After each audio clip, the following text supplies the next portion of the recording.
Hey, what's up everybody? It's Lids, and we're back for some more Path of Exile 2, and last time we were checking out some of the new intricacies of the endgame, the reworked endgame. So I think, we were kind of trying to see a mixture of how the different endgame mechanics have been changed, and not necessarily sure we focused on one in particular, maybe Breach more so than the others. And so off stream, I have continued to grind a bit more. I don't think we've gained any additional levels. We're still playing on our crit-oriented character. We already have the levels we're looking for, which is one of the reasons why that has not really changed since then.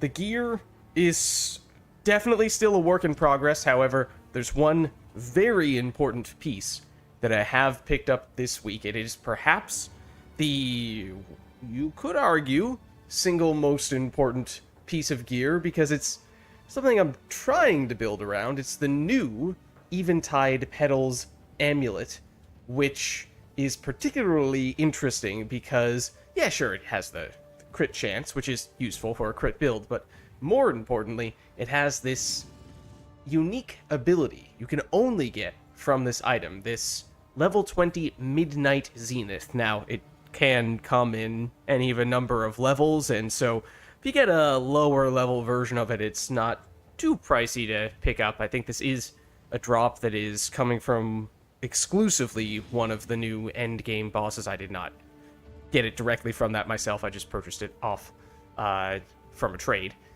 But getting it all the way up to level 20 is a little bit tricky. It's expensive, I should say, really. So it took a little bit of work to get one that was level 20 and also had near the upper end of the range for that crit chance roll, but did manage to do that. Then the other stats, they're nice, with the exception of light radius, which is probably almost completely insignificant. That actually might have some relevance, because we might have reduced light radius from one or more other pieces of gear, so it actually could mean something. But the important part is the unique skill. And so that is... Where are ya? Where are ya? This guy, Midnight Zenith? Yeah, I think so. So I haven't put any support gems on it yet, and once we do, I think it will probably be much stronger. But of course, the basic things are that while active, critical hits with other skills that kill targets or hit powerful targets cause you to gain Arctic Petals. Now, we are a build that is approaching and will eventually reach 100% crit chance, so that should be almost all the time, if not all the time, that we are getting Arctic Petals. So we cannot gain Arctic Petals from this... Oh, wait, hold on, sorry. The more flavory text first. Once you have enough Arctic Petals, they will be consumed to create ice crystals near the most recent target. So this skill cannot cause meta skills to generate energy. If it could, basically we could more or less create an infinite loop of skills that trigger when we deal critical hits, which would have been incredible. So I wish that was possible. We may still more or less be able to make that happen. So that is, in a way, one of our other goals. We can't gain Arctic Petals from this skill's critical hits, again, otherwise it would basically infinitely sustain itself in that case. We gain Arctic Petals based on hitting basic enemies with crits. We get even more Arctic Petals from... Or if we kill basic enemies with crits, we get some of the build-up toward the thing that actually... The system that actually creates this Arctic Petal, or this Ice Crystal, I should say. Then we hit, all we need to do is hit a rare or unique enemy with a crit, and we get way more of those. And once we get 10 of this Arctic Petal unique resource, whatever you want to refer to it as, we create 5 ice crystals. And what are those ice crystals, you ask? Because that seems like a whole lot of buildup just for something that doesn't sound all that dramatic. Well, the crystal itself deals damage. So, or at least it can be destroyed, and once it is destroyed, it creates damage. So I have not, admittedly, gone in and cross-referenced exactly how much damage this would be relative to any even number of other spells, but the fact that we can more or less trigger this automatically, and it has 11% base crit chance, which is not the highest possible number, but it's pretty good. So we would ideally find ourselves in a place where that is also reaching 100% crit chance. Again, it can't infinitely sustain itself, and it can't, say, build up energy for cast on crit, otherwise it would be unbelievably busted. But I think we can still find some very useful ways to make this work out for us. So it gives us damage, and remember, we're also creating 5 ice crystals each time this triggers, and we potentially could be triggering it a whole lot. So in truth, these numbers you might really want to multiply by potentially as high as 5. Then they last for 10 seconds. Basically, if you don't destroy them in 10 seconds, then they'll just despawn, but I don't think that's going to be a huge concern. And they do have a certain amount of life, which dictates how much damage you need to do in order to destroy them and trigger that damage.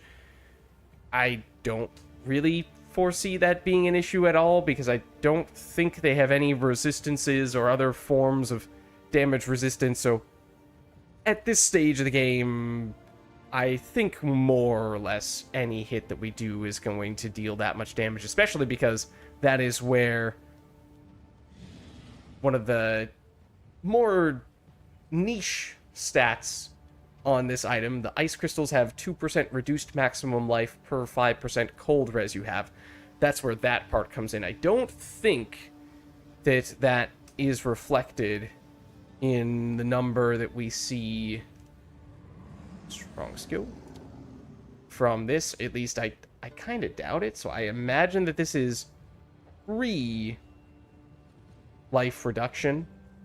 But once you factor in that we have maxed cold resistance, suddenly that number is actually much lower. And so basically, as I said, I think more or less any hit that we do is going to cause those to explode, causing some additional damage. So in a way, I guess you could sort of think of it like a herald ability, in that when we are using our normal damaging skills, we'll get other secondary effects that are hopefully both consistently doing damage and that damage is pretty meaningful.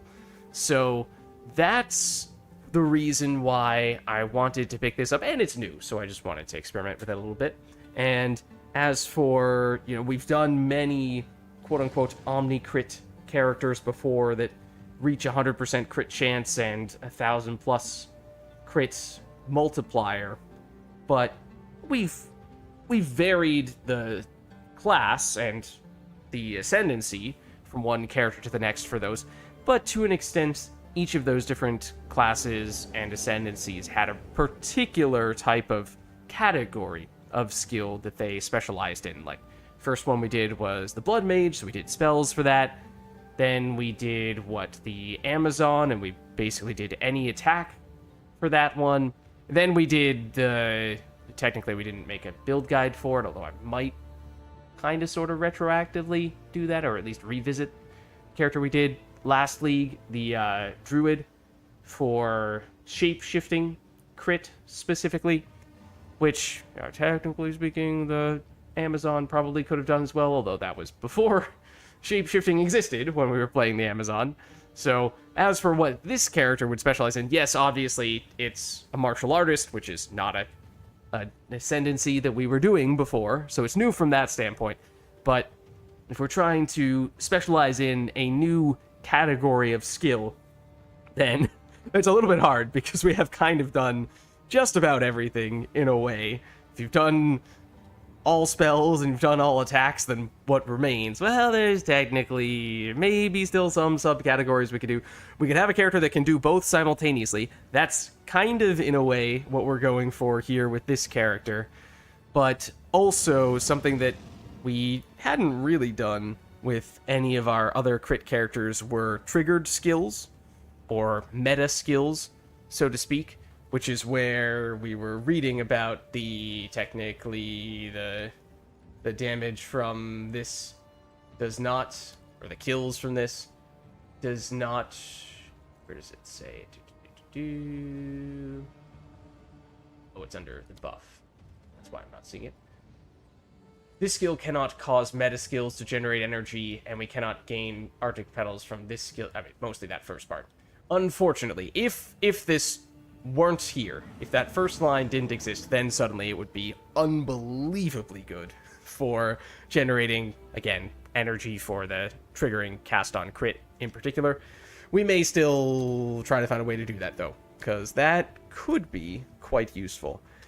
It is also the reason why, for anyone who was paying particularly close attention last week, it is the reason why we are interested in taking this point, 25% increased critical hit chance for both attacks and spells if you've triggered a skill recently. Now, that would include those petals, so that is hopefully more or less 25% increased crit chance all the time. And then, although technically that is not a meta skill and it does not directly contribute toward meta skills, if we are to do something like cast on crit, would benefit from that second line there. The meta skills gain 25% increased energy if you've dealt a critical hit recently. Technically, that doesn't really have anything to do with the amulet and the skill that the amulet gives us, but it does mean that in a way this is still double dipping this point here. So that is why technically I ended up speccing into additional defensive nodes that I had not intended to take long term, but a spec out of that guy and throw this on to go all in on the offense a little bit more, or obviously you can pick up another level, but that was not really the plan. So that's where we stand from that standpoint. And I think, other than that, I did just upgrade the level on the two main skills that we've been using. Not at level 20 at the moment, just threw on. I had a couple of level 19s that I picked up. So I used Killing Palm for that, and I think I threw on some additional support gems on that. So it's the current set that we had, which is not really spec'd for maximum damage. It has more utility-related things like Life Drain, Girl to Kill, that's sort of indirect damage, and then likewise for Behead, so I just added this, and I also just added Rapid Attacks too as well. Falling Thunder, yes, upgraded the level. It says 23, but that's because we have items that are giving us additional levels on it. It's 19 base. And then added an additional support socket, which we are currently using for heightened charges, because on Falling Thunder, they can have absolutely insane damage multipliers from consuming charges. Yeah, this is only a 20% chance of doubling those effects, but when it does, that is unbelievable additional value that you get from it. So be quite inconsistent in that way, but when this triggers, we are going to notice. So that's where we're looking there. I think other than that, I might have just found this as a drop. So it's pretty good for resistance purposes, at least, or at least it's decent from that standpoint. The evasion isn't bad. The mana, I suppose, is somewhat convenient. But other than that, I mean, this ring, and probably still this one as well, are going to be things that we end up replacing with crit-oriented stuff, and the rest of our gear is just stuff that we had from the leveling process, more or less. Some of it's, at least, workable as placeholder gear, but it definitely still has room to be improved. This is looking much better than it would be on base, because we have the ascendancy point that makes our gloves look way better than usual. The other thing is, I suppose, this quarterstaff we may end up using long term, because this has a lot of base crit, and this is where the additional levels to elemental skill gems is coming from. That is still relevant. And the elemental damage, which admittedly I'm not 100% sure, that probably is a local roll that only applies to this weapon.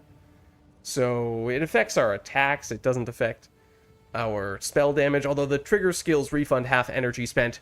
That, again, goes toward the meta skill build-up that we do have a few ways to build around. So that is, again, something that I would be interested in trying to pursue a little bit more. Then I did do a fair bit of just grinding various map bonuses to give us extra Atlas points. For Breach was one thing in particular that I was targeting. So we now have some of these points. I'll just quickly mouse over the notables. Basically tried to get the ones that are more about generating value, direct value, from things like the tree. Because the tree intrigues me. And then Abyss is the other one that I made a point of picking up a fair number of points on as well.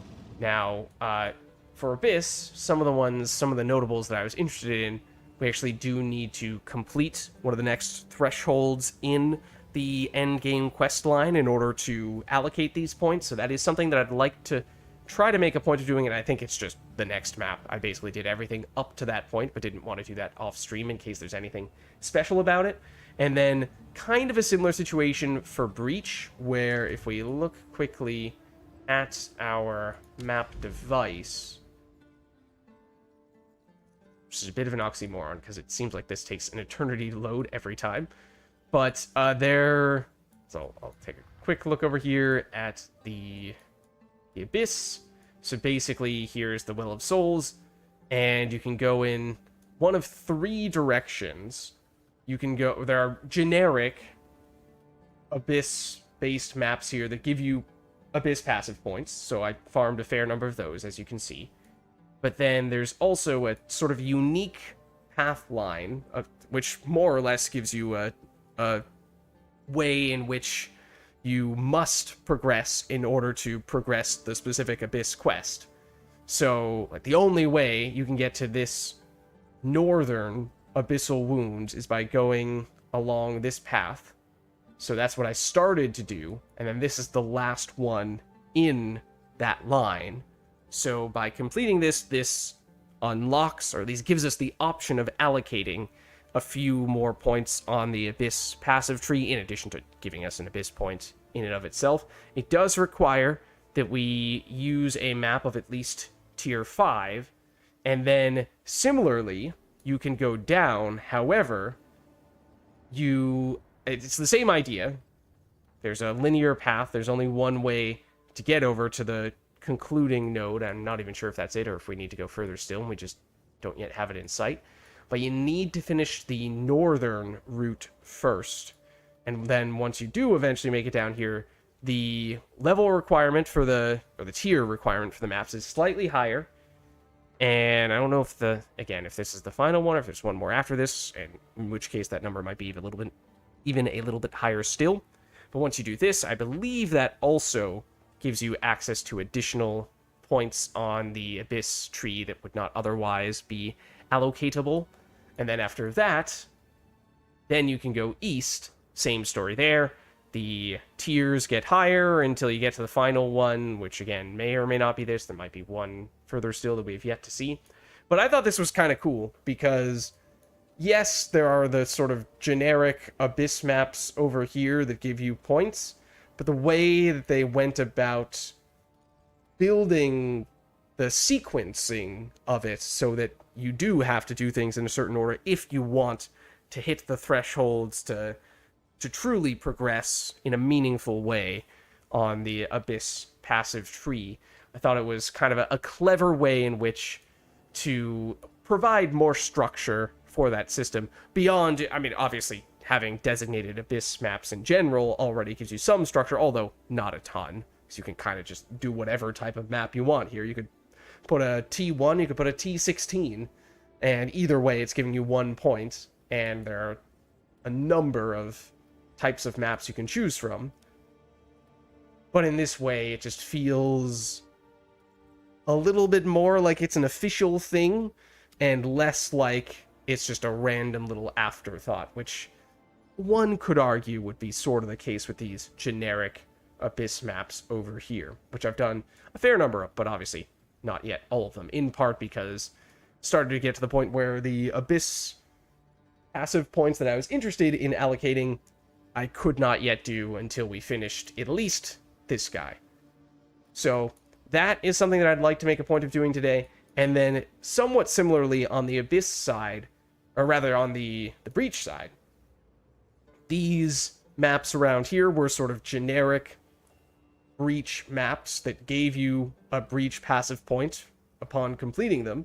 So I did all of those that I could, but then eventually, once you start getting in a little bit closer here, where you can see the biome changes, it becomes a designated Breach stronghold. And admittedly, I accidentally did one of these without realizing that there is a pretty significant difference between just a generic Breach map that happens to give you a Breach point, but otherwise doesn't feel really any different from just a generic map that happens to have a random Breach appear in it. Whereas these maps, I think we might want to just hop into one of these to get to see on stream what this is like, because I was very surprised and I thought it was really cool. So I think we'll go for one of these at least. We'll try to check off this guy as well, and then I was just doing some of the, again, relatively generic maps in the fortress area. Now, some of these do have special modifiers on them that there's a pretty wide range of them. So I did stumble across a few of those along the way toward what are the sort of intermediary checkpoints here. The Western Gateway, which is kind of similar to what we were talking about before, where you need to do this as, again, sort of like an intermediary checkpoint. You have to do this, and you have to do this one over here on the eastern side before you're allowed to go through the Burning Monolith. Also requires that you have at least a map tier of a certain level, so that way you aren't just truly coasting through this as a complete afterthought, which you can do on the more generic ones out here. So I'm thinking we'll try to check this one off, and I'm not quite as close on this side, but if we have enough time, we could potentially look to do that as well. And then if we have time, we could at least poke our head into one of these corrupted maps, because obviously the corrupted areas used to function completely differently in the original endgame, I guess you would say. And so I vaguely recall some of the things that they were describing about the new version of corrupted maps, but I have not yet investigated firsthand. So be another thing that it would at least be interesting to get a basic sense as to what has changed there, and there may be a difference between the generic corrupted zones and then the corrupted nexus. That was the case previously, where basically it just entailed having an additional boss at the end of the map once you killed the standard map boss. But I don't remember if they made any more significant changes beyond that.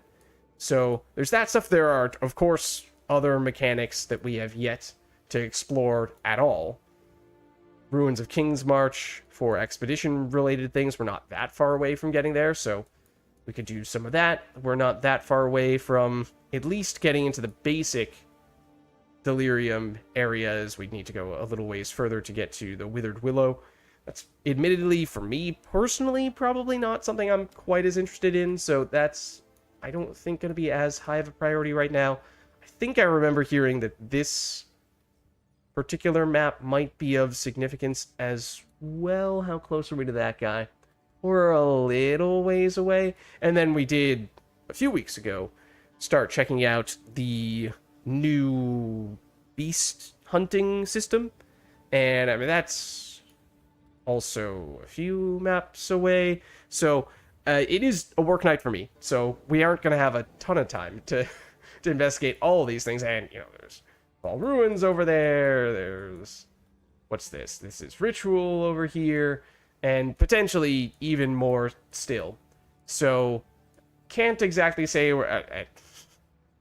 let me be more definitive than that. We are not doing all of those things tonight, but I'm hoping that we can at least dip our toe in the water a little bit. Oh, the other thing is that speaking of those breach-related things, I did allocate some breach points that made it so that this dude, Rune, Marshal of Zest, however you say that name, basically it's a mini-boss of sorts, made it more likely for him to spawn in breach encounters.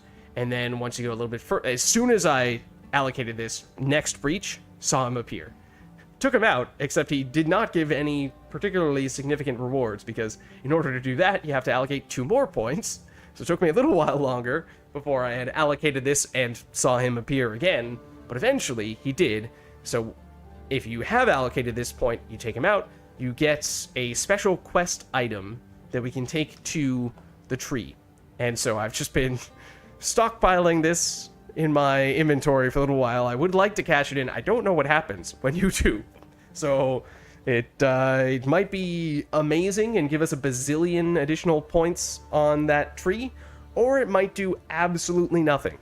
I'm not really sure. So I think maybe for that reason, why don't we do at least one breach map, and then we'll take a quick pit stop off at the breach town to investigate some of those things further. And although I would be interested in basically potentially doing a whole bunch of breach today, in the interest of exploring other things, we'll probably deviate from there and maybe go the Abyss route after that. But getting a little ahead of myself here, so let's hop in. I think I'm going to deliberately just throw low tier maps in, as we've been doing a fair bit as of late for these things that don't have particular map level requirements. It's quicker and easier.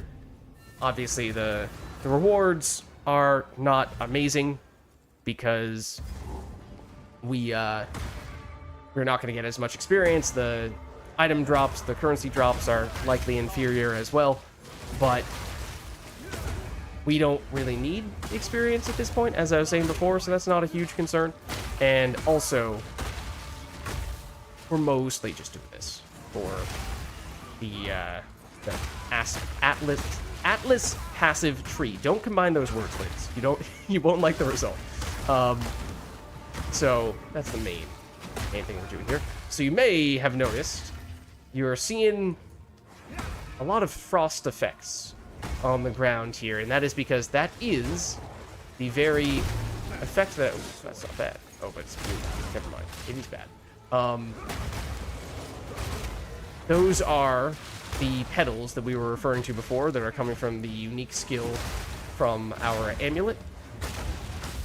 So if we don't break them, then they just look like they're ice flowers on the ground. If we do break them, then they kind of just look like chilled ground.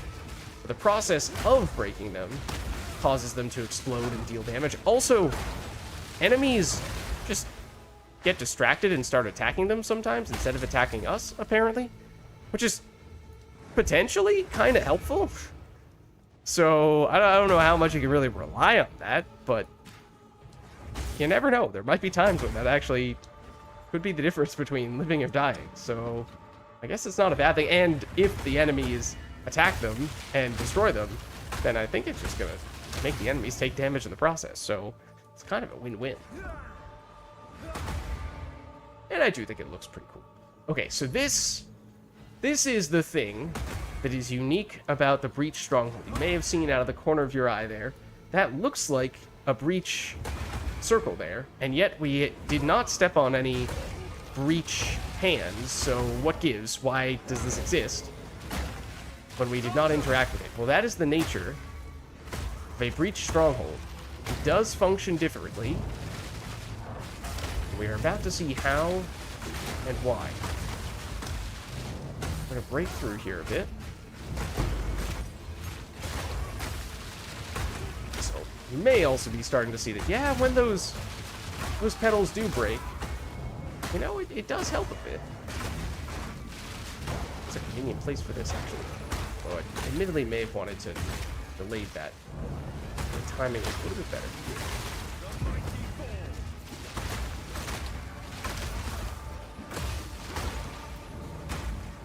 Okay, well, here we are, more or less. We summon Aelith, who is our Breach friend, basically the Breach NPC, who you may recall. And basically, the way this works is it reminds me of a Path of Exile 1 mechanic that does not yet exist in Path of Exile 2. That being... Oh, hold on. Please don't hit her. So we need to protect her from all these many waves of enemies. She has... Oh, dear. She's taking way more damage than I realized. Okay. I need to pay more attention to actually being where she is, because this is about to become a problem. Admittedly, I was not paying very close attention, so this may prove to be an issue. As I said, I accidentally stumbled across one of these before. And she did not take any damage, so I may have just kind of not been very concerned about the mechanics of it. Uh-oh, don't do that. Yep, we did fail. I don't know what happened. I will admit, I'm not sure, because this has not happened to me before. What I hope is not the case is I hope that we do not permanently lose the ability to get a breach point out of this map, because basically I had run out of ways to do that before without going into these breach areas. But so I think that's really cool how obviously it's completely different from a standard breach. Now perhaps I was too caught up in trying to describe it and not paying close enough attention in how to actually successfully complete it. But so you are supposed to defend Aelith in the process, which we will make more of a point of doing on the next occasion. Throughout the various waves, and the enemies theoretically may become more numerous and or powerful as that's happening, but then Aelith also has abilities that I clicked on a few of, but, well, with me being still quite new to system, not really investigated very closely as to how exactly those abilities work, or if there are any that are clearly better than others, or anything like that. It's all pretty much still brand new, from my perspective at least.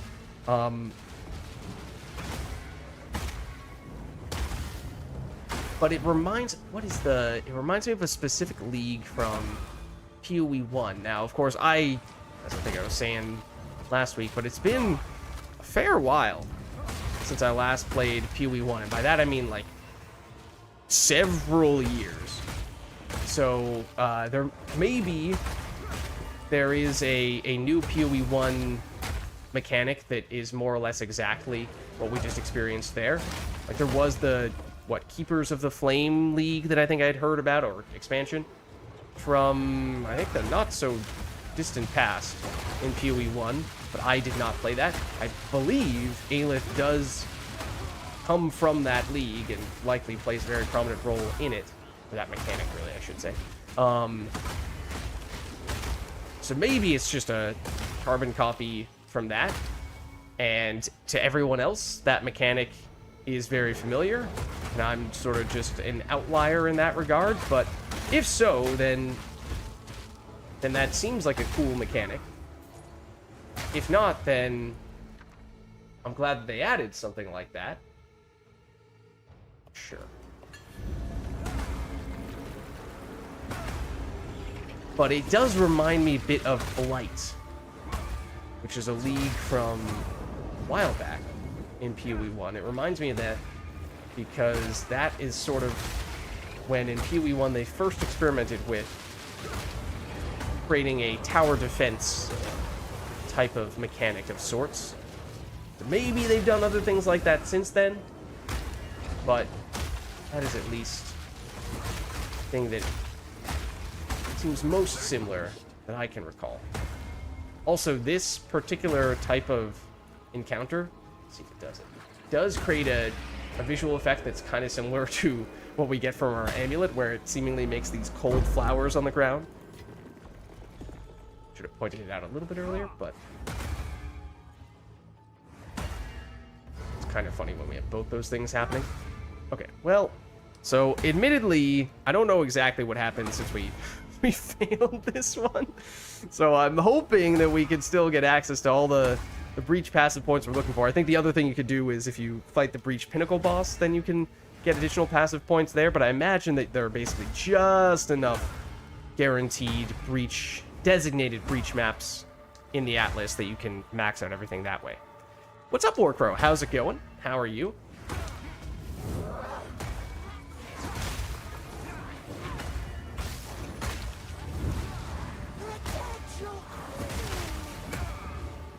I'd like more power charges, please.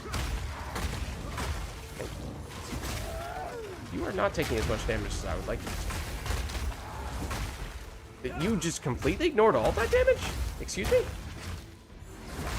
There we go. Good, good, good. Very nice. Oh, I did not hop into Discord, but if anyone... Oh, well, I don't know. I was about to say, Warcrow, if you'd like to join me, you're welcome to. Then again, I don't remember where we stand on the whole have you actually installed PoE 2 question. Because I do remember that being a thing in the not-so-distant past.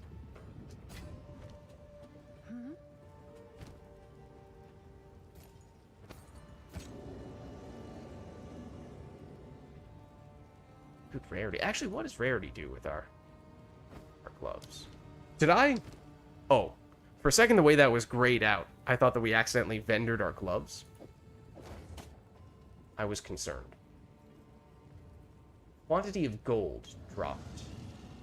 That's what it turns into, I think. Hail. Good. Okay, so I think one of the key questions will be answered once we reopen the map device here. I don't like that. I mean, it was obviously our fault for having messed with that mission and missed the opportunity to get a breach passive point, but I really like those breach passive points, so I want all the ones I can get. So to leave one on the table in a way that is almost unrecoverable does not feel good. Yes, we can potentially make up for it by doing a breach pinnacle boss, but that still, it feels like obviously very much a missed opportunity. So maybe we'll go for another one here. We'll try to do it right this time, and by do it right, I mean pay much closer attention to specifically hanging out near Aelith and attacking enemies, getting rid of enemies that are trying to attack her, rather than just going after whatever enemy we please. Although, did we actually... Hold on. We may have actually still gotten a point from that. Maybe just defeating the boss did it?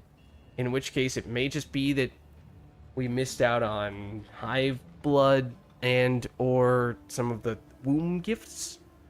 Which would be unfortunate, yes, but again, in the grand scheme of things, for a very low-level map, I don't know that that makes all that much of a difference. We're mostly just doing this for the sake of farming these guys right now. So let's try one more, and let's just pay a little... well, I would say in the name of science, let's see more definitively if we don't get a breach passive point from failing the mission, but then again, I don't want to fail this mission this time. So maybe we'll accidentally get up to some additional science here, but I would rather not force that. So we have at least 1 point that we can spend. We have 1 point that we can spend. Will we get another one here, or might we be limited? But I think we did get the point after all, so maybe in that case I have no choice but to take back what I was saying before. I mean, I suppose it's a good thing. And I guess I'm trying to think of, for this type of encounter, does the base map type really matter? Because for this particular breach encounter, you aren't fighting the boss, the standard map boss, in this encounter. It's kind of creating its own designated zone for the breach, so I don't even know that you need to be thinking about things like, oh, well, Savannah is a very open map, whereas maybe, I don't know, something else here isn't. I feel like I'm exclusively seeing very open maps. Yes, kind of. Spiderwoods to a slightly lesser extent, Necropolis to a lesser extent as well, I suppose, but for the most part, these are just very open maps. So maybe that's not a coincidence. I don't know. But anyways, let's go for one more of these, and at least so we can feel a little bit better about ourselves. Let's hopefully do this one correctly this time. Okay, admittedly, Delirium does absolutely nothing. And I wish that I was exaggerating. I wish that that wasn't a true statement. But I quite literally do not think it does a single thing for us. Which is very strange. That feels like a design mistake, if you ask me. We have yet to allocate any points on our Delirium tree. Yes, this is true. But I feel like the baseline, the starting point should not be absolutely nothing. It could be really low, but give me at least some reason to feel like I ought to engage with the mechanic. I mean, obviously, if we were to do the designated Delirium maps and give us points, that'd be one thing, but just random Delirium showing up in our map at this stage, I don't know that there is any reason for us to do it. Besides, I guess, just generic enemies. Well, not so generic, but more enemies spawn. Okay, so here is the breach location. Seems as though it is necessitating that we approach from a certain angle. Okay, maybe it isn't quite as open as I would have expected it to have been. Maybe it matters that this one is a little more closed off.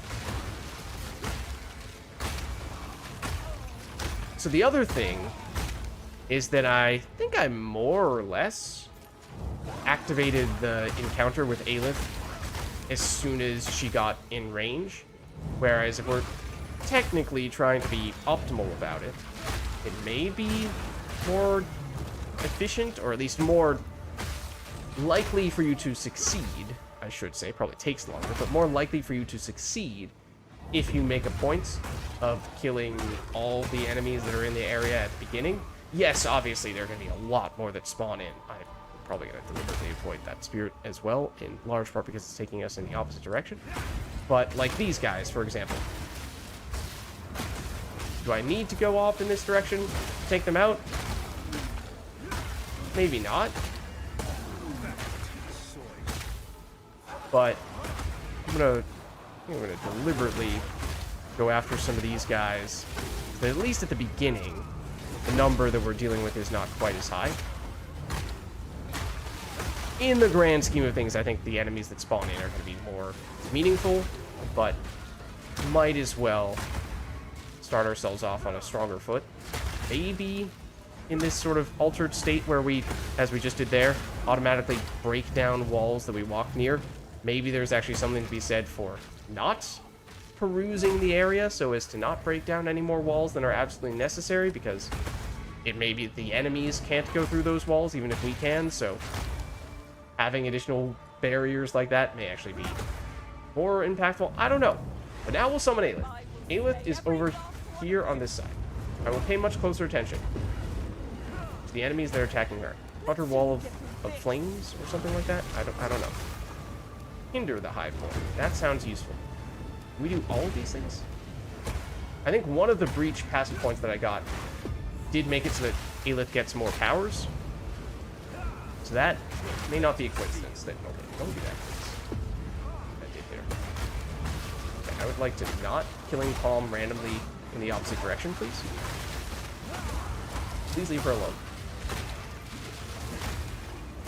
This is where having enemies get distracted by our little flowers would be quite useful.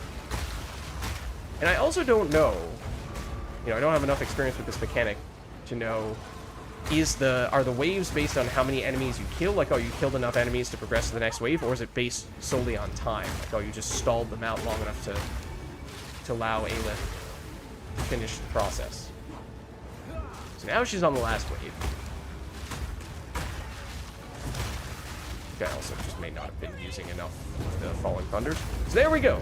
Breach successfully destroyed. We get 100 Hive Blood from that. Again, it's just a tier 1, so I imagine that number would be much higher if it were to be a higher tier map. And we do get one of the womb gifts, so we missed out on both of those things last time.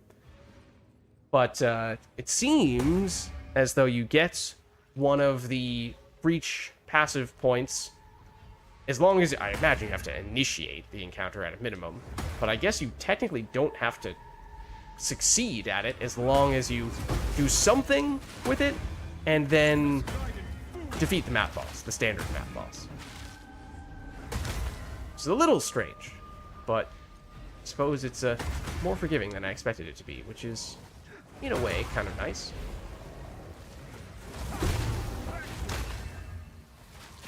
Kind of thinking you're gonna explode over there, but so that works. These ones that say they're high tier just blue. It's unfortunate. Okay, so obviously we do still need to kill the map boss. That will be our priority here. But given how we have a lot of other stuff on our agenda for today, not a lot of time to do it yet. Let's just rush here. It's one of the ghost people. It's the ghost lady or the ghost dude? I don't remember. Ghost dude, maybe? You will have Ghost dude. eternity Okay. to regret your intrusion here. Come down. The spirit's hunger. There we go. At your request. Okay, so I think now we should have just gained an extra breach points. Don't really need to go out and clear the rest of the map. That's, again, why, in part why we also felt okay doing a lower tier map. We don't feel bad about leaving the majority of the map incomplete. We're just doing a more of a speed run strat. I'll tend to the books. Let's see. This didn't really mean to pick that up, to be brutally honest with you, but that's okay.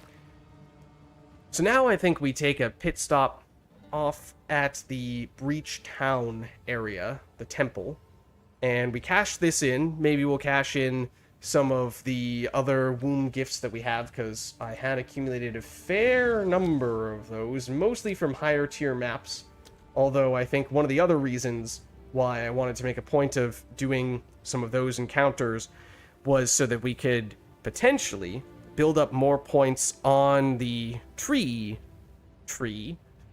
so that when we do cash in those womb gifts, they are giving us more bang for our metaphorical buck. It does seem like they can be quite useful. And I suppose I've spent more time off stream as of late looking at some of the higher level upgrades you can get there.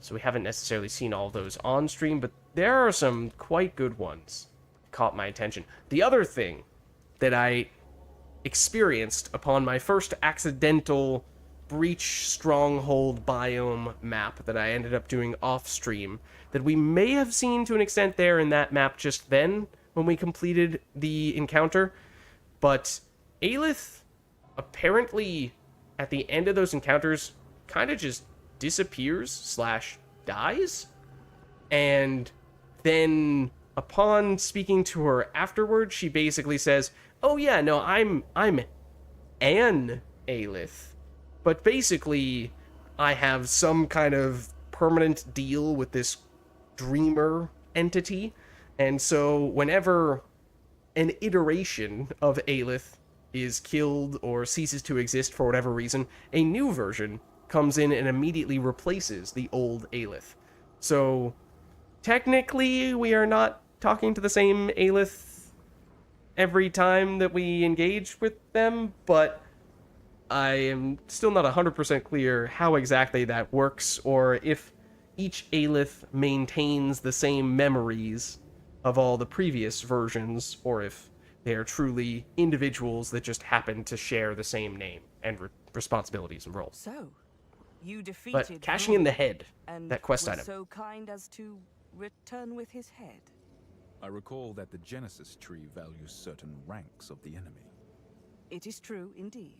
Like, Gift the initial Laura's reaction was like, head to dude, the why are you doing Genesis this? tree. I It's believe weird. she will reward you quite well for this feat. Fight Okay. for Rake last. Incredible! This is a most glorious gift. Okay. What does it do? Huh? Oh! Oh! I think I vaguely recall seeing or hearing something about this. You put in 60 breach rings, and then does it give... Is it like a lore weave of breach rings? Or I don't remember what the outcome is, but thought I remembered some people's... Or either people saying that it looked like it was good, or whatever the teaser was seemed to suggest that that would be the case. For what it's worth, 60 breach rings, that is exactly a full inventory worth. So that's not a small amount. I don't know to what extent the things like item level or individual stats on the breach rings matter. They might not, I don't know. The dreamer would kill her and birth another if she learnt too much. Huh. Interesting. And is this from PoE 1, or is this the PoE... I mean, that might be the explanation for PoE 2. It might be one and the same. Again, Aelith, I believe, exists in both, and I have not done the PoE 1 stuff with her, so I don't have as much of a background. That's from PoE 1. Okay, so yeah, maybe that's just consistent with the way it works in PoE 1 in that case. There may not be that much new. It is new to me, nonetheless. Did certainly catch my attention. Okay, so I think what we'll do here is let's just use a few of our low power womb gifts, because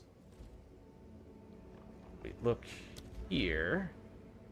So there are some things, some passive points that give us extra points on the Genesis tree, including this one here. 2 passive points for each category, 5 more for the amulet category specifically, 5 more for the currency category specifically, so those 2 are considerably further ahead. But then I think the way that it works, I suppose we can open this up here to take a closer look, rather than just speak about it on an abstract level. So you can see this is the currency one, so this is having a lot more skill points here to work with. And then, what was the other one? Was it amulet that had more points as well? I guess the shape of it makes it a little bit harder to tell sometimes, but yeah, it's these 2 have more points to work with, whereas these less so.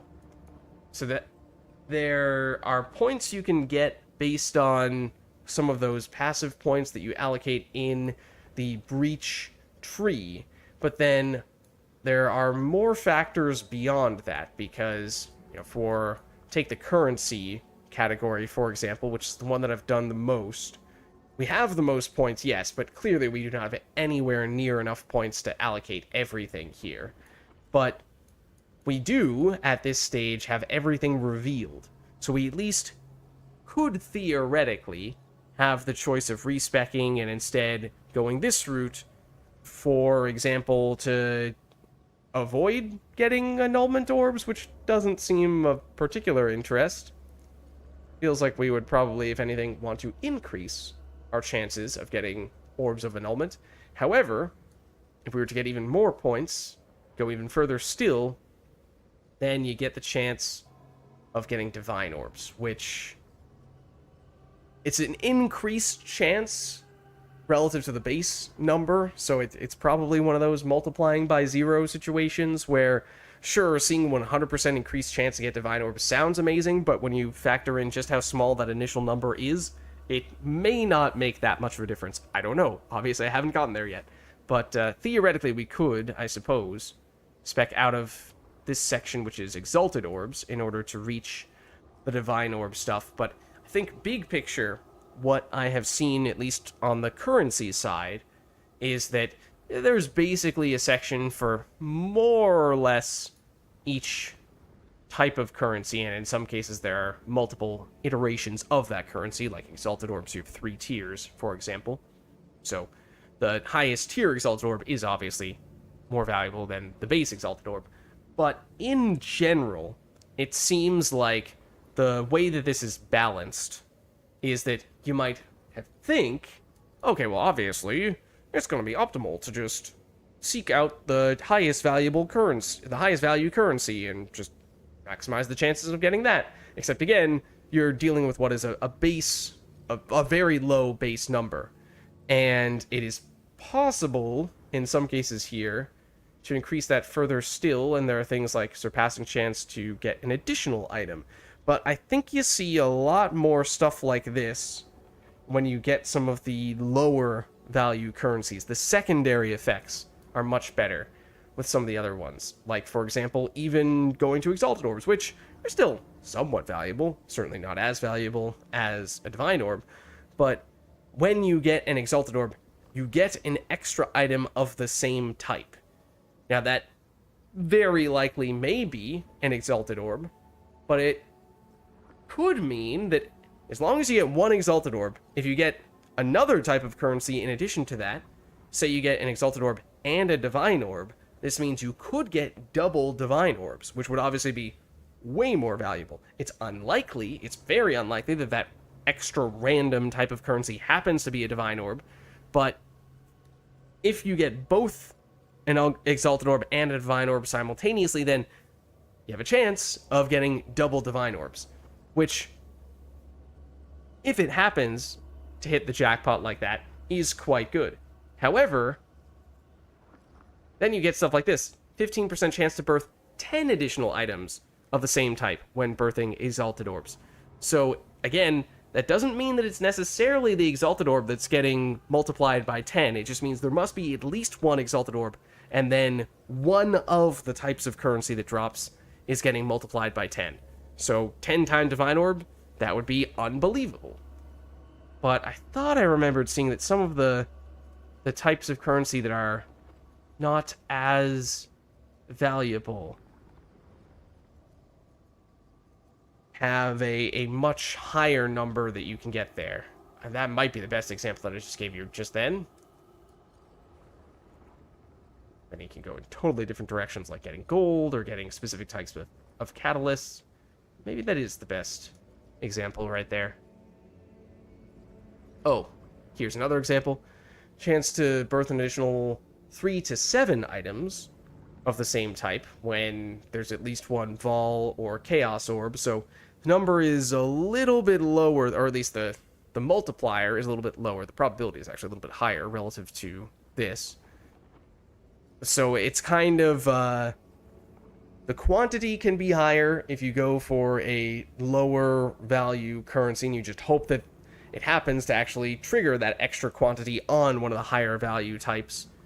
Or you just say, I'm gonna make it more consistent. It's likely to just be one Divine Orb. Maybe you get a random additional item that also happens to be a Divine Orb, but there isn't anything saying that it's going to duplicate one of the specific types of currency that drops. So that's sort of the trade-off there.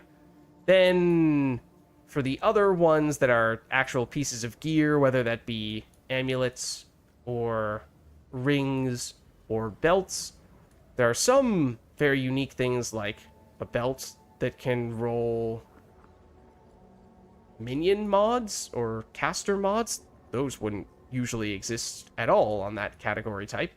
But then you get things like, in general, roll multiple times, keep the higher value, or having minimum level rolls for different categories. And if you can accumulate a fair number of points in this category, that could really add up. If you are, rolling 2 times, rolling additional times on top of that, and the minimum rolls are at least level 30, or if you can go even higher still than that, you have a pretty darn good chance of getting a really good item, or at least a solid item, more or less every time. So if you can make a point of picking up a lot of the womb gifts and you have the hive blood to cash them in, then that seems like that's a pretty darn good way to either get good gear for yourself. Obviously, there's a decent chance that the mods are not going to be well suited for your build, although there are ways to tailor it specifically to your type of build. Certain types of rolls there. Was it under the ring category or was it the amulet category? Where you can say, okay, I don't want anything with strength or dex or int. You know, there are some attributes I want, others that I don't. I have particular type of elements I do or don't want. I care about life or mana, but not the other. There are just various ways in which you can, with a pretty incredible amount of precision, tailor the items to whatever your needs are, or obviously you can just sell them. And if they're good, then you could make a whole lot of currency off of that. So I'm definitely seeing the potential out of this. It just seems like having more points to eke out a little more of that consistency or reach some of the more distant but very powerful nodes could make a huge difference, which is why I was so keen on getting some of those breach points. And obviously we saw the ones that you got from allocating breach passive points in the breach tree, not this tree, but the Atlas tree. But I wasn't sure if you could also gain a point, perhaps of each category, from completing those special... what's the terminology for them again? The breach stronghold maps. I wasn't sure if that would also give you points on the tree. I mean, we just did the standard ones, and they didn't seem to give us extra points for the tree. But perhaps the fortresses and or the colony itself and or the breach pinnacle boss might give you more points, because I would hope that this is not the maximum number of points that we can get. Yeah, you can refund and allocate however many times you want for no cost whatsoever. So if you want to change it up from one womb gift to the next, you can. No cost to you in the process. But there's just so much potential to so many feedback loops that could make it way more powerful if you were to just get a few more points. Like just being able to make the defensive rolls be at least a minimum of a certain level, or re-roll a few more times, or I mean you just stack up a few of these, like a really high level lightning roll, and then a potentially quite high, make that even higher still, quite high armor evasion energy shield roll, and make that always show up, and suddenly you have two of the most fundamental critical stats guaranteed to roll well on any item. And that's really good. So that's, I suppose for balance reasons, that could be why GGG was thinking, okay, we need to draw the line somewhere and not just let people absolutely spam the heck out of this and create non-stop items that would have been, I mean, not necessarily mirror tier all the time, but should be able to create what, at least under previous standards, would qualify as divine or multiple divine gear quite consistently.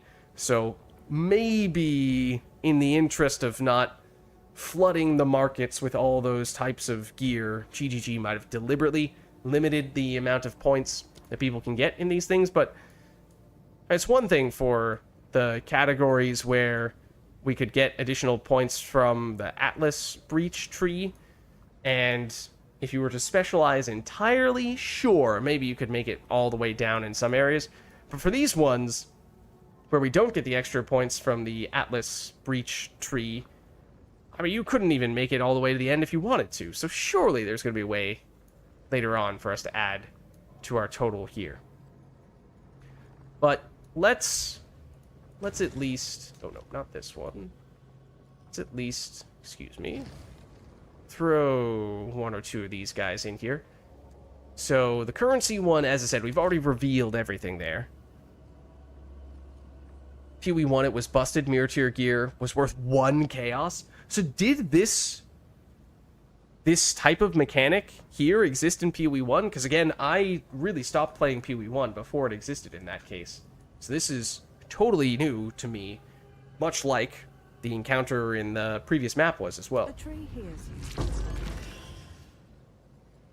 So we see we get a few pieces Fortune of favors the currency there, none of which were amazing, but that was also a lower tier version of it. But since we've already revealed everything in the currency section, we don't see anything new upon putting in a new Rune gift here. That one we get All Orb, which is obviously a little bit better. But then if we go here for the Belt Womb gift, this one will be different, because, yes, we only have a very limited number of points we can spend. However, you'll notice that there are a lot of these that are still hidden. We don't know what the bonus will be here, and even if we had the points to spend, we wouldn't be allowed to allocate those points. And that's why even low-level womb gifts are significant. Behold. Because this may not be amazing, this item. We're about to find out. Oh, it actually gave us 2. We don't have a ton of points yet to increase the consistency and quality of these items. However, if we go here, we see by doing another round of these, we just revealed several more options going forward. So now we have more combinations that we can use to allocate our tree points. So resistance modifiers have minimum value of 40, or minimum level of 40. That sounds quite useful. Life modifiers, minimum value for life and mana. Can you tell that life is the one that I care more about? Flask modifiers, minimum level 40. Charm modifiers, min level 40. And then looks like those are all the last in this line here. I was wondering if we were going to see, coming off of all of those, something that says you are guaranteed to get a resistance modifier, you are guaranteed to get a life or mana modifier, so on and so forth, which is the kind of thing that we've seen in many of the other ones. But, I mean, maybe that shows up elsewhere.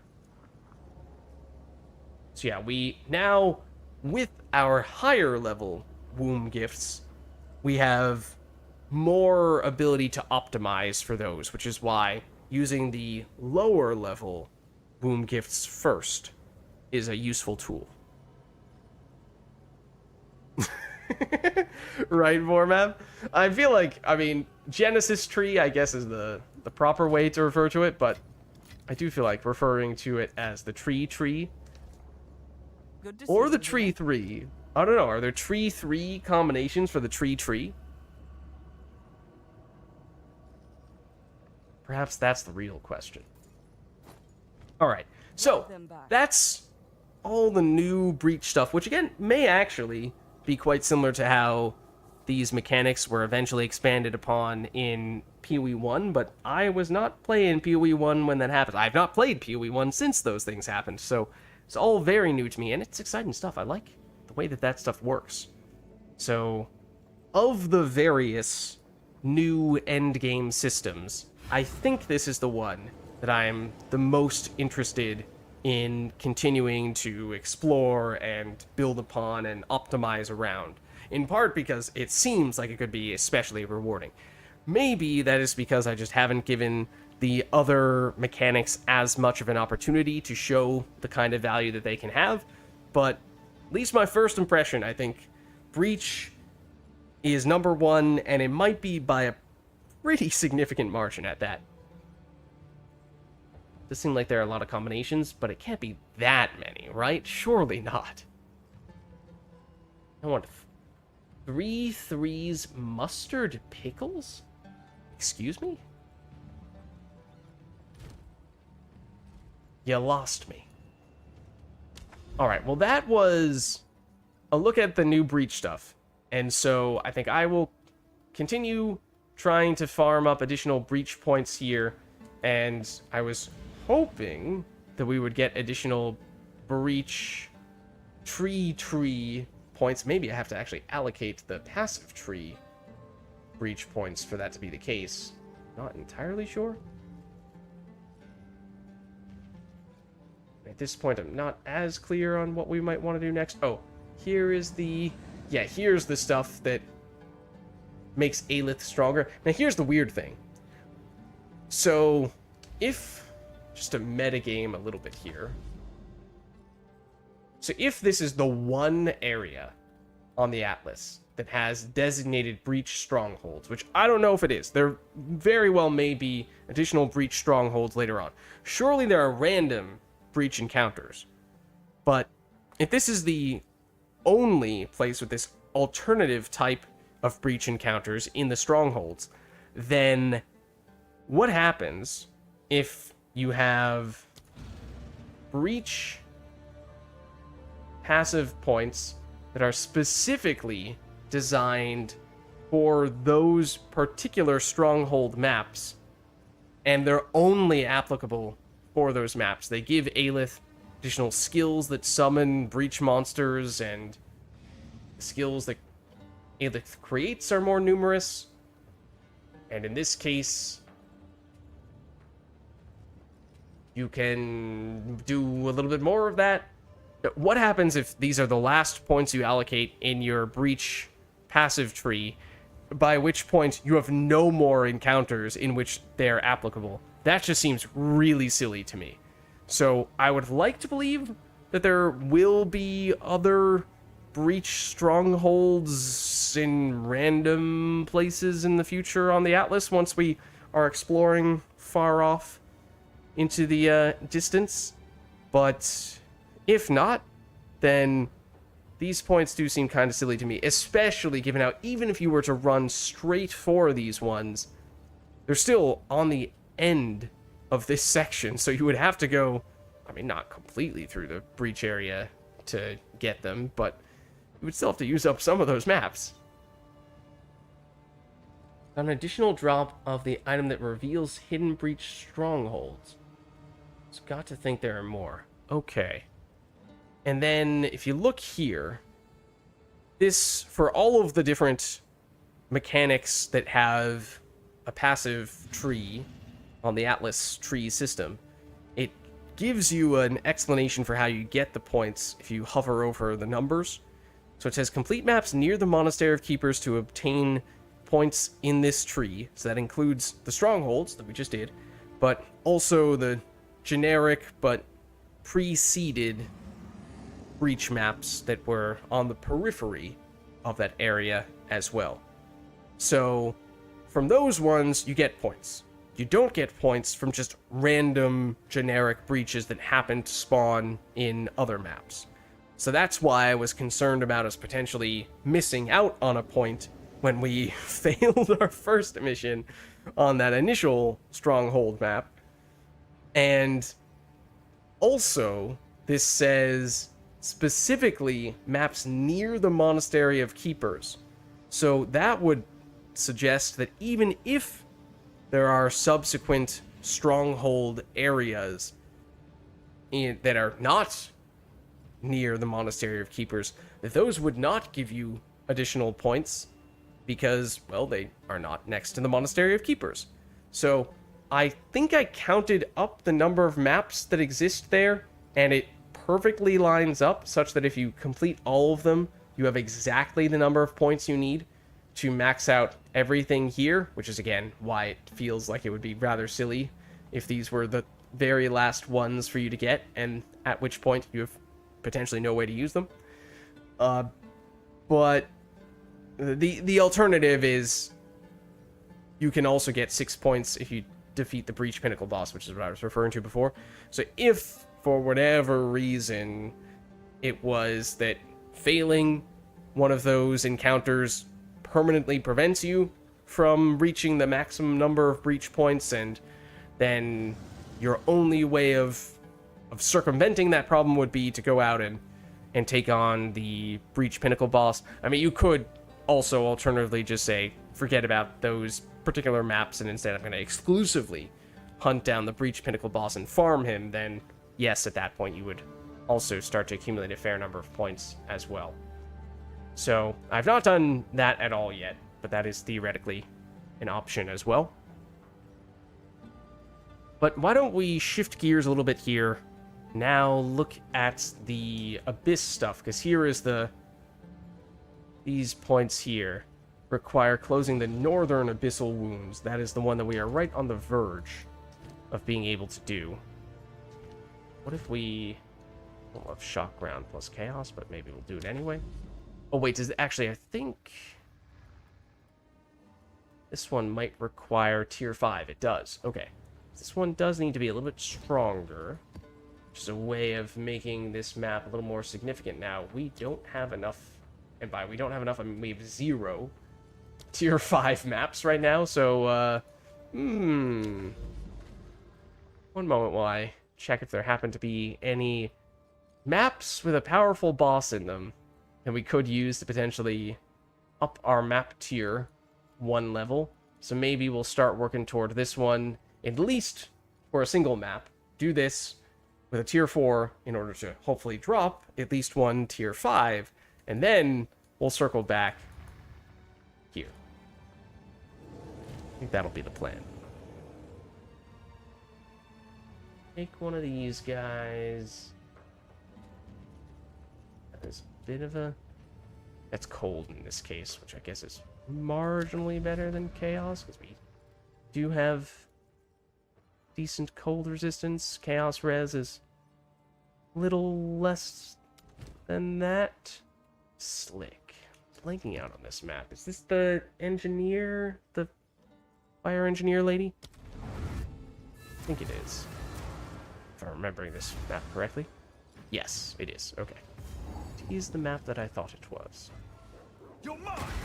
Oh, this randomly happens to have an abyss.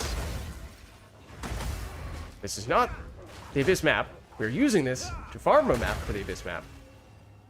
This is just a random one.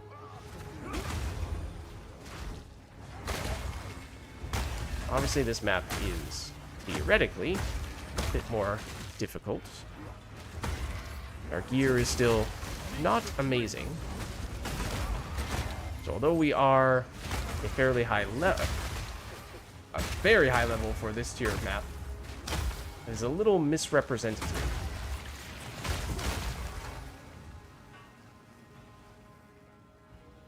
I think Doriani has tier 14 or something like that for me right now, which obviously is enough. On the other hand, given how I think we are still lagging behind gear-wise, tier 1 may be under our capability right now, but T14 is probably above it. I don't know where the happy medium is for us right now, but I imagine it's somewhere in between those two numbers. And, you know, hopefully in the relatively near future, upon improving our gear such that we have both better offenses and defenses, we will find ourselves fairly quickly after that able to rise up the ranks. And then the map pool itself is also basically non-existent. So there's that too. Although, as you're saying there, Toriani can potentially expedite that, at least once we're ready to take things on at that tier.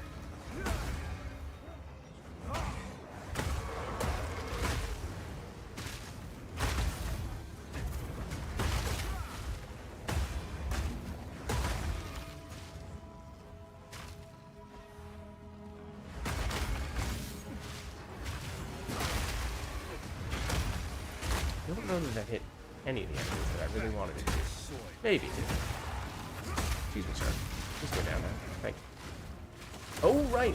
With Killing Palm, one of the supports that I just added earlier today was basically a mini headhunter. I think it only lasts for 20 seconds, whereas I can't remember what Headhunter is in PoE 2. It might be 30. That's why we had the little orb around us for 20 seconds there. And chains aura that we acquired by killing palming that rare. So it's fun when it happens. In truth, I don't know if it's all that practical. That was not a great thing to do there, but we got away with it. Here is the random abyss. The one thing that I will admit has frustrated me a bit upon looking more closely at the abyss passive tree is that, yes, the notables on the abyss passive tree have some pretty unique and interesting things that you can get.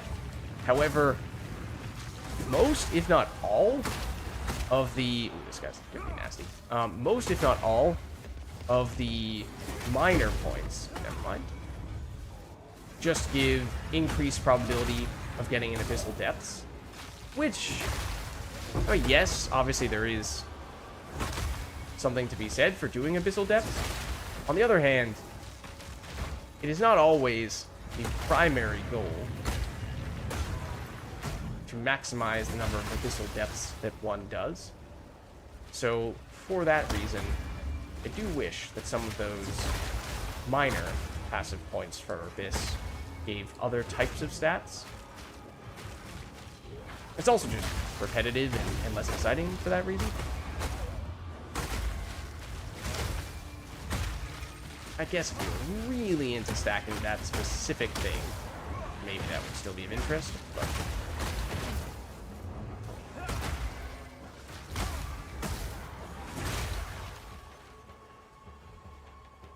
Oh, and right on cue. I say this because it does seem already, even though we haven't picked up all that stuff, we do have a fair number of Abyss points, but it really does feel like the last Abyss area is always in Abyssal Depths.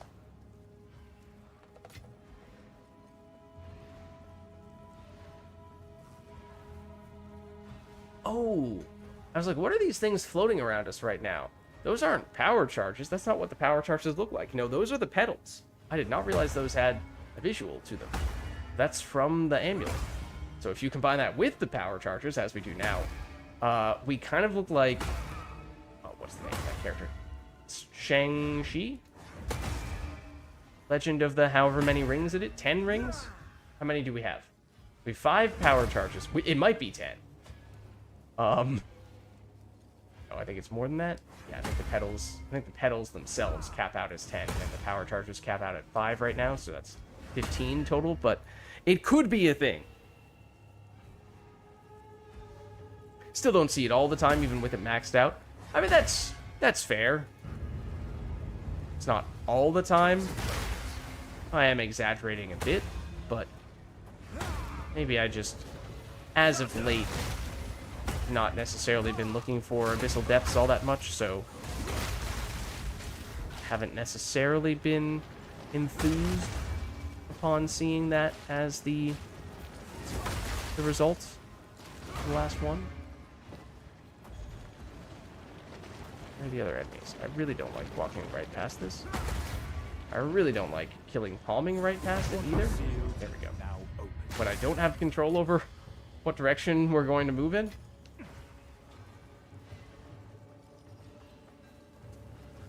Like right now, for example, do I really want to go into this abyssal depths? I'm gonna be honest, no. Could it be rewarding? Yeah, maybe. But it also just...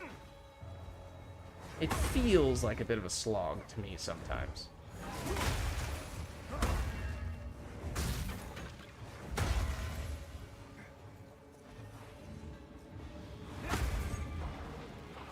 Compare that to this essence, for example. Much quicker. You know?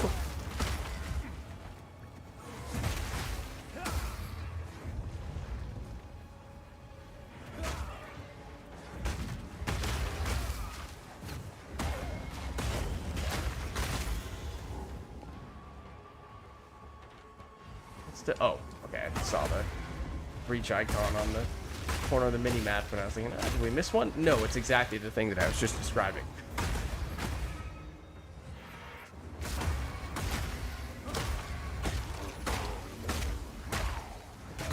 Punch the flower.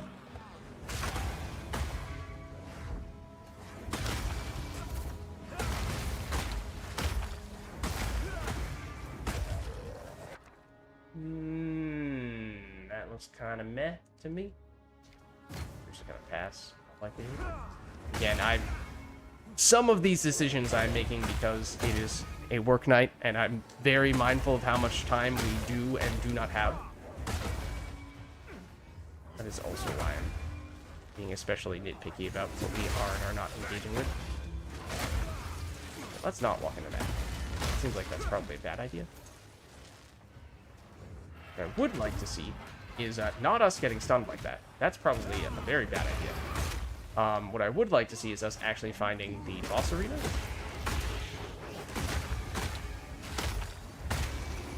Which at this rate, I do appear to have done a great job of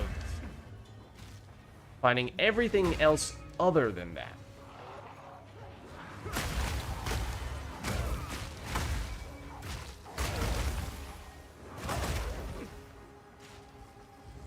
No. That over there.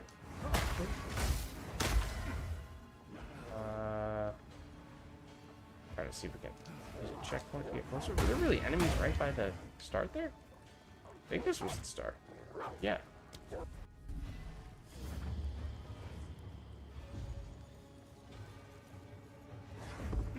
Also annoying to find yourself in this situation when you're short on time. You're like, can you please just show me where the boss is? That's also a very bad place to stand.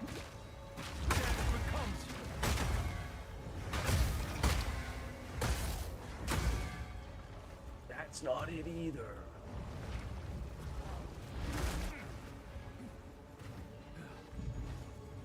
Is it right here and we just didn't go all the way over? If so, I'm gonna feel kind of silly. Yeah, it totally was, wasn't it? Sure was. Yeah, I mean, that was inevitable, I suppose, in a way. There's always gonna be one of the corners that we forgot to check. Hello there.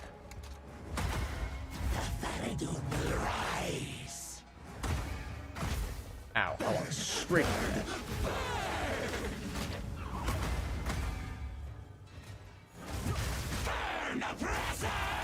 Yeah, she also has some very scary skills that is easy to forget about sometimes. Like, potentially this. But she did. That, she takes approximately 1 eternity to die. And then we get our tier 5 Waystone. That's the main reason why we wanted to make a point of doing this map next.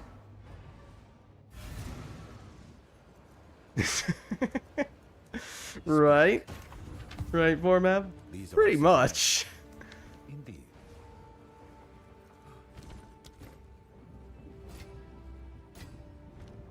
Can I help?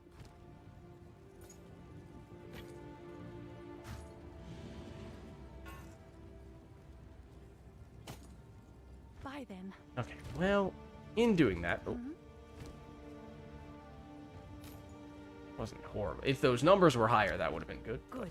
They were not. In doing that map, we did get a tier 5. Hopefully it does not have absolutely atrocious stats. The reduced, or the less effective curses on monsters, that's fine, because we are not using any curses right now. The other stuff is not amazing, but I suppose it will have to do. But it does also raise the question of, what is the deal with this map? Because having seen that there is a difference between generic breach maps that were around here and then the breach stronghold maps that we just took a look at earlier today, does that mean that there is also a difference between the generic abyss maps and the special quest-related abyss map here, and there, or whatever the end of the line is on those sides? Because if so, then suddenly this could be a little more complicated, and we might need to be a little bit pickier than we are right now, but we'll see. It says contains abysses. Abysses lead to an abyssal boss. Okay, well, there's the answer to that question. There is an abyssal boss. Now, I will admit, I don't know if I've fought a single abyss boss at this stage. Well, does this surprise you for me having said that I tend not to go into the abyssal depths all that often? No, I think I've certainly at least been in parties that have collectively gone in and fought abyss bosses, but they were probably in general ones where we just kind of walked in and went, boop, he did. But I don't know if I ever really was in a lobby in which the boss was alive long enough for me to actually pay attention to and process and understand its mechanics. So I know nothing about the Abyss boss mechanics for this reason, despite having, on pretty regular occasions, purchased items that specifically and exclusively drop from those very Abyss bosses. So I have been on the benefiting side of that equation, but I've not done my time. So we'll see. We'll see. We might... Basically what I'm saying is, we might be about to get absolutely obliterated by this boss that I do not yet understand. So we're going to find out. And it does mean that, yes, we should have been more concerned about the mods on this map, which I think they weren't atrocious, but oh. I'm going to opt out of that.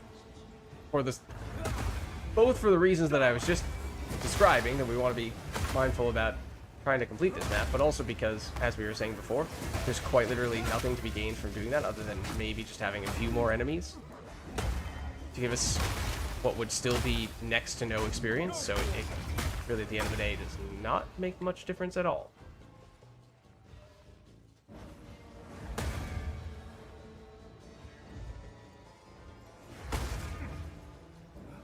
This map is, I was about to say, oddly empty.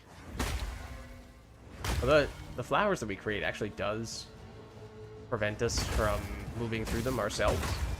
They are objects that you cannot walk through, it seems. Which is potentially significant at times. So now the other thing is that I've been spoiled by just lounging around on low-tier maps in which there have been little to no consequences for my actions, so I've probably been able to get away with some lazy bad habits that are likely to be punished for on higher tier maps. Not that this is like a huge increase, this map here, but we shall see.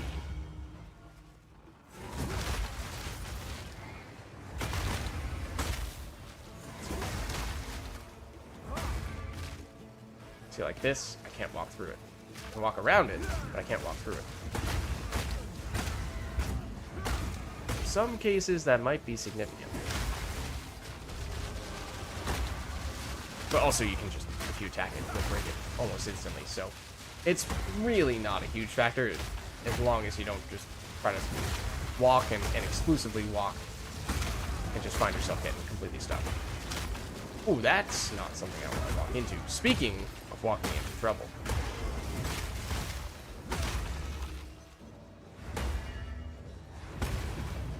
It's coming from you, and you're about to do it again.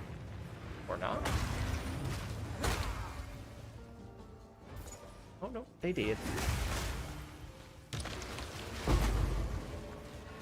That's not what I want to do. Please actually attack the enemy. Thank you. Vulnerability aura? No me gusta. No me gusta nada.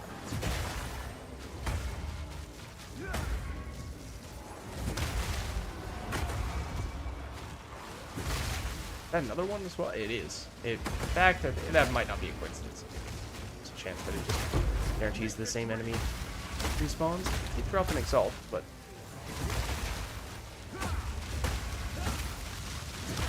Suppose we got an Exalt for our troubles. Excuse me, sir. Please go down.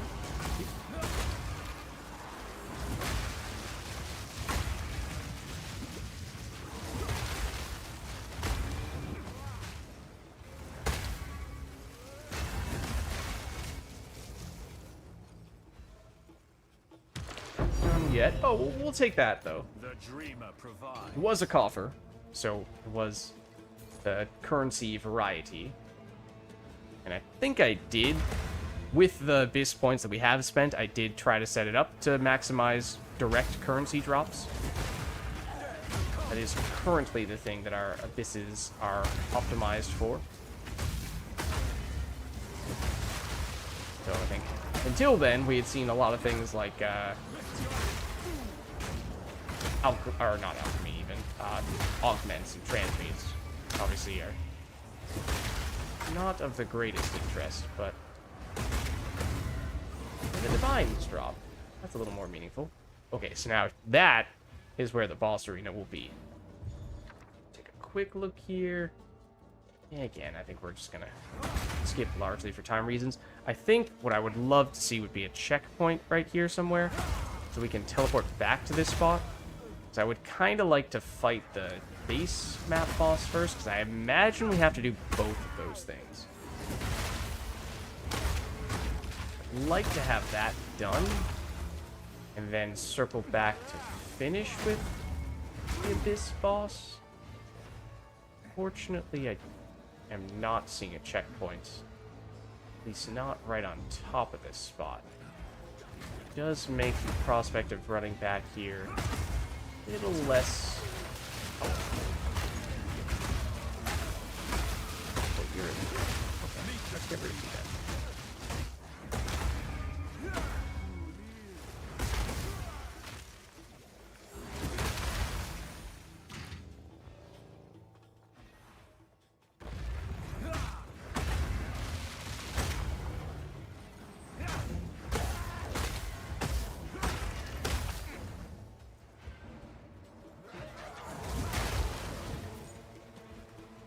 Usually, yeah, checkpoint here, which is not going to help that much in that regard. It's like halfway toward our target. Ooh. Where'd you go? One minute. You either. Get the rare? Maybe?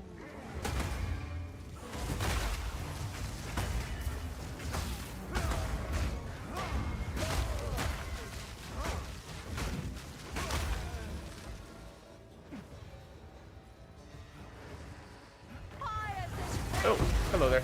Goodbye there. Once upon a time, that was a rogue exile. Now, if that were to be the way that the breach boss, or not breach boss, the abyss boss plays out, that would be lovely.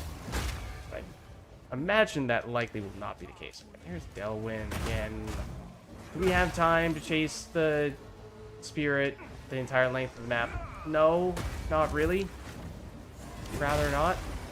Maybe on our way back, assuming that we do find ourselves. Ah, we're gonna be teleporting back past that spot, regardless. I'm just trying to get back that entire time, more or less. So here's the boss, the standard, not boss, the fire demon dude.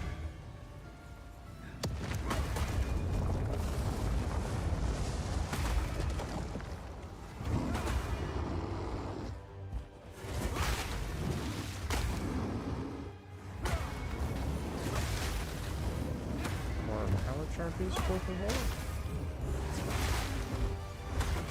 Ow. There we go. Okay.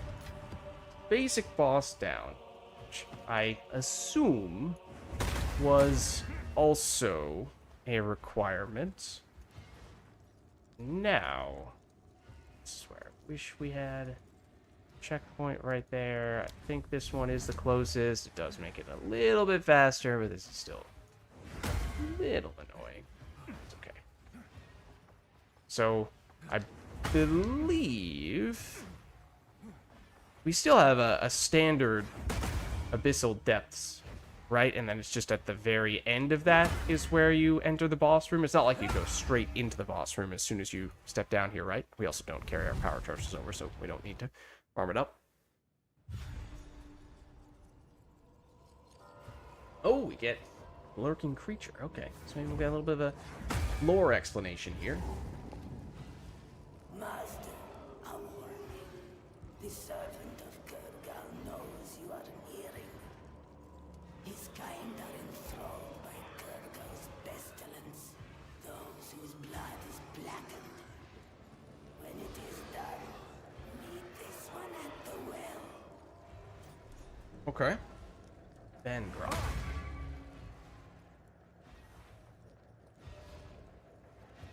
Again, doesn't really mean much to me, to be honest with you, which is probably a problem. Even the basic enemies in the Abyssal Depths can be a little dangerous, because they tend to have more of the special, this specific modifiers, of which we are seeing several at the moment. Where is this rare? What is the source? Got rid of it. Is the layout slightly different as well? Well, that was weird. That just bulldozed me. She said, "You're going this way. You don't have a choice in the matter."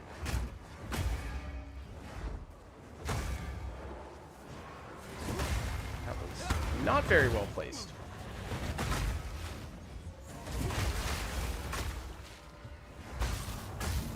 Well, actually, hold on a second. I'm curious. Okay. I was wondering if, given what we saw previously with the Breach Stronghold maps, in which we technically still got a Breach passive point despite failing the encounter, I was curious if just killing the base map boss in this area was sufficient to meet this requirement. It could be that even if we died in this area and didn't complete it, that it would still count. Either that, or it would forcibly make us redo this map, because it does have special plot significance for Abyss, at least. So, they have to... They can't permanently prevent us from completing it.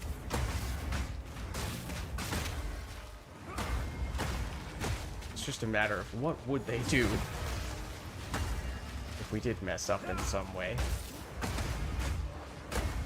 It's just such a huge difference between, well, I'm gonna say when we do and don't have power charges, which I guess is true for Falling Thunder, but for the Killing Palm, it's mostly a question of, are they in cull range or not? And if not, does a single hit get them in cull range? If so, then there's basically no difference. That was very frustrating, because that was not the direction I was trying to attack in, and yet it does happen sometimes with Falling Thunder. Targeting on it is quite inconsistent at times. This guy can be very nasty. That. I'd rather not get hit by it, especially not when I'm shot. That's asking for trouble. That was almost asking for trouble just there alone. I missed. Or at least didn't have the range. It's also rather unfortunate. I think we got that guy, though.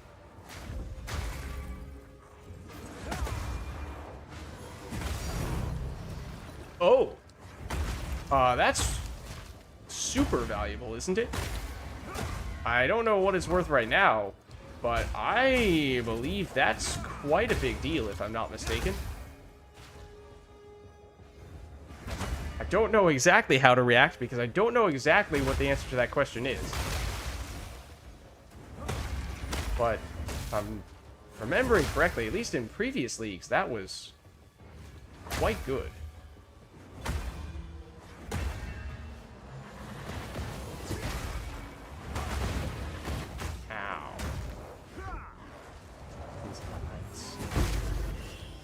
not a coincidence, because half these guys have guaranteed ignites.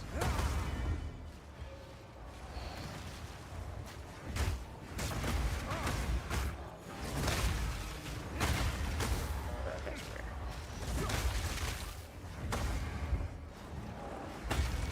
Ooh, that doesn't look good.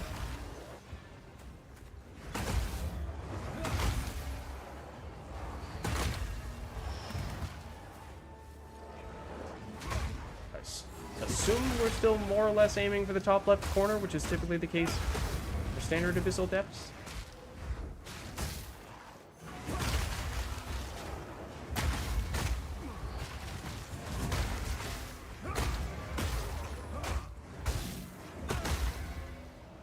I would say the speed at which we are taking down the basic enemies, or lack thereof, is a bit of a cause for concern.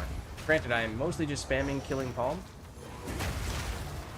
It's not really supposed to be a skill that you use for just initial attacks. It's supposed to be a finisher of sorts.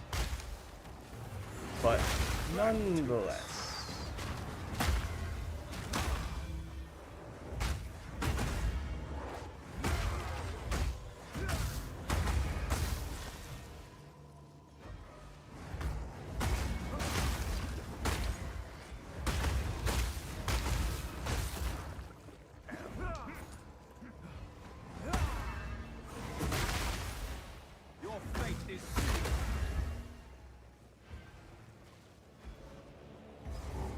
Okay, yeah.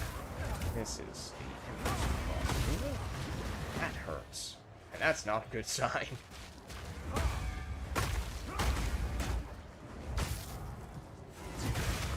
Yes, that pointed. Charging up our charges in advance. Imagine the boss has imagine the boss has a dramatic entrance in which we will need to continue doing that. Oh, I didn't realize you were SSF format. Right, well, here goes nothing. I'm probably about to get squashed like a bug. The mechanics that I don't yet know. It looks like the fungus boss, which may or may not be an accurate comparison.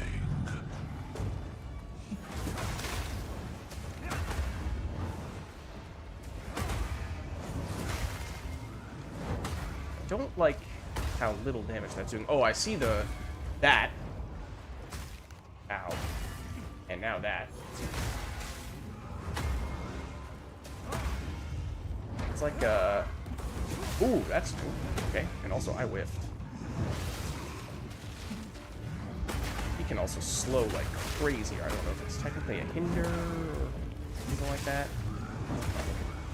Corner of the screen right now. Melt their flesh. Uh-oh. Oh, yeah, don't stand there.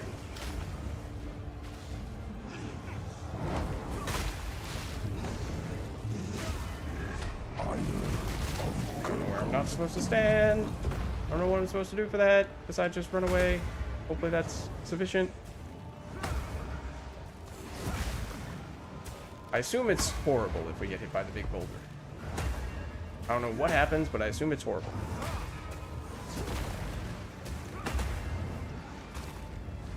Well, that's the answer. It was Killing Palm, and as soon as I pressed the Killing Palm button, I was like, yeah, this is gonna happen, isn't it? Frustrating because it wasn't completely under my control. It did kind of randomly happen, but at the same time, as I said, the moment I pressed the button, I was like, yeah, no, this is gonna backfire, isn't it? So, let's see. Does it let us go back down? Oh, it does. Okay. We do get penalized with experience loss. Oh. Never mind.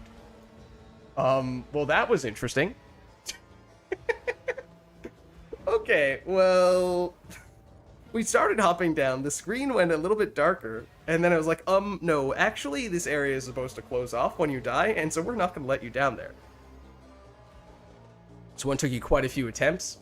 I mean, we were whittling him down, and if I had played it more safely and not risked using Killing Palm at a time when it could have potentially taken us into one of the boulders, then we could have attritioned him down.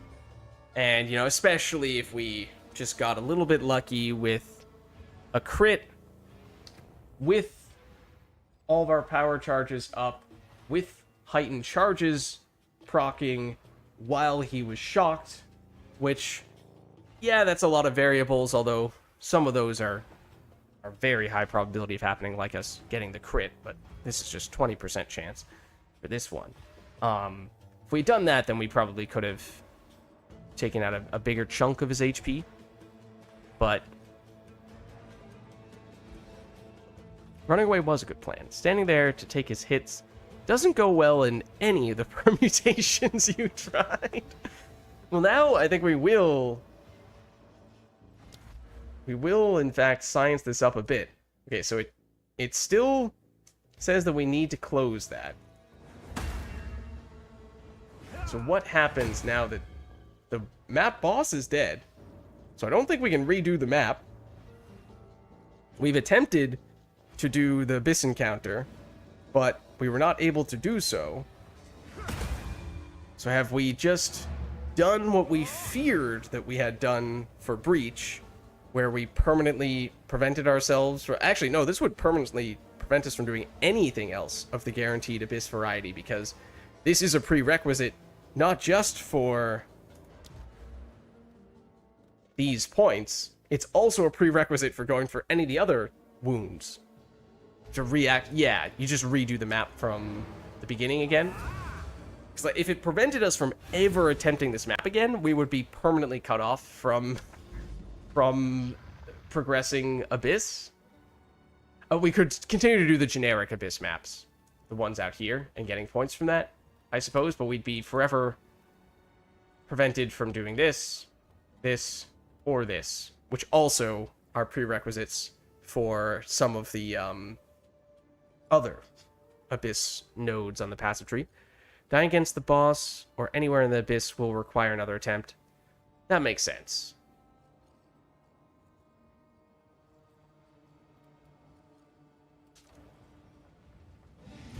Okay, well, we did, despite that having happened, we did actually get potentially some things of quite good value there. Most notably, that one Artificer's Shard.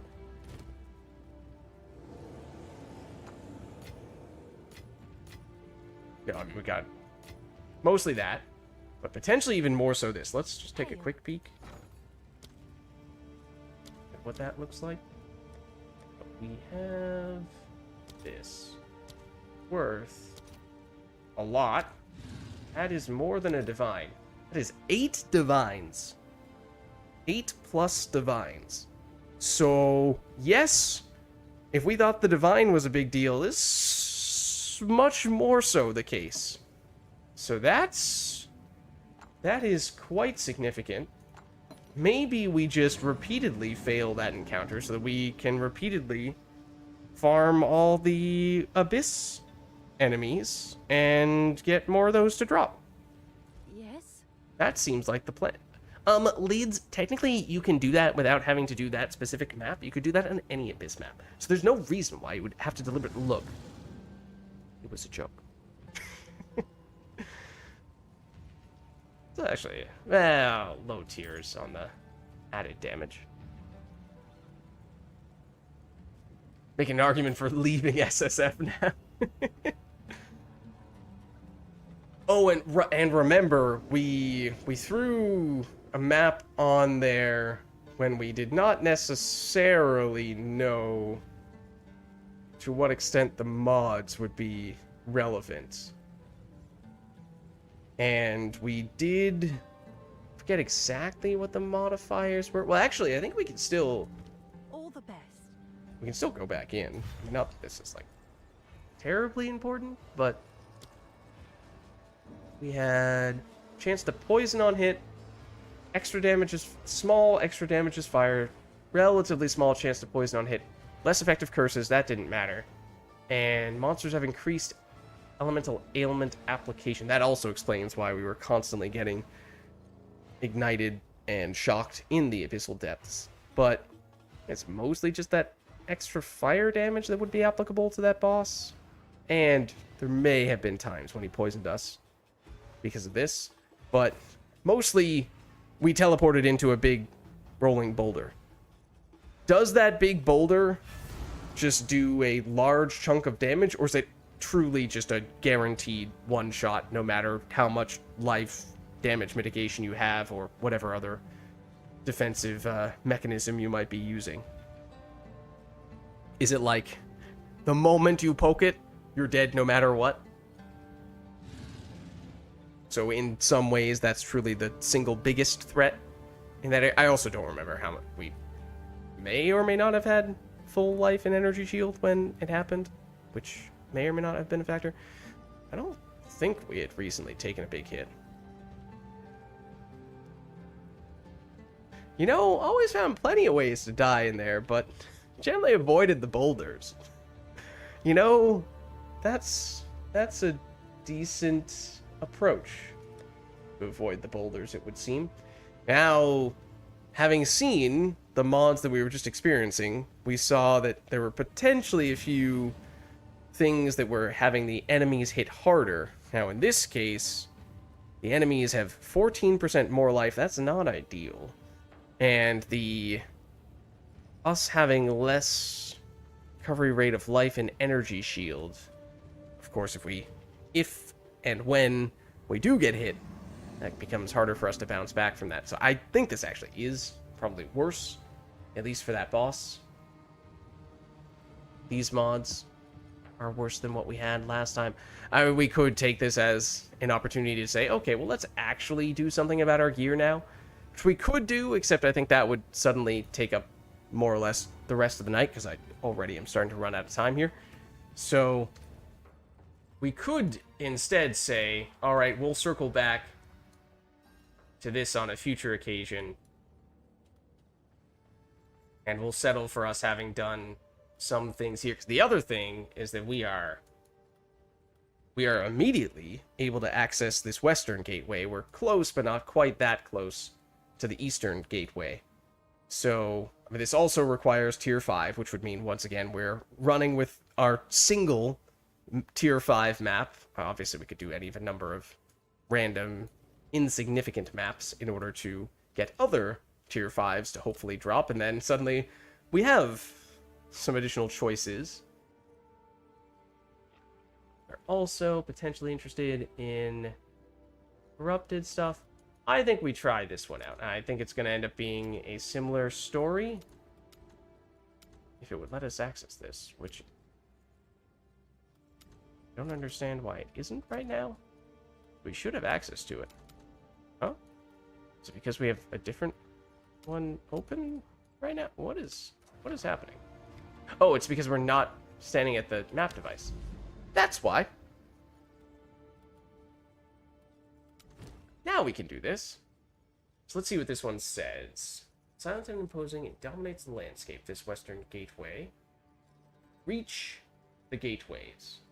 Don't know what that means. It doesn't explicitly say that there is a boss at the end of this map, unlike with the Abyss encounter.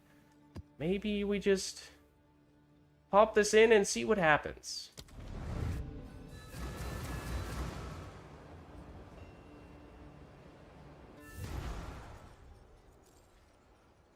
Oh.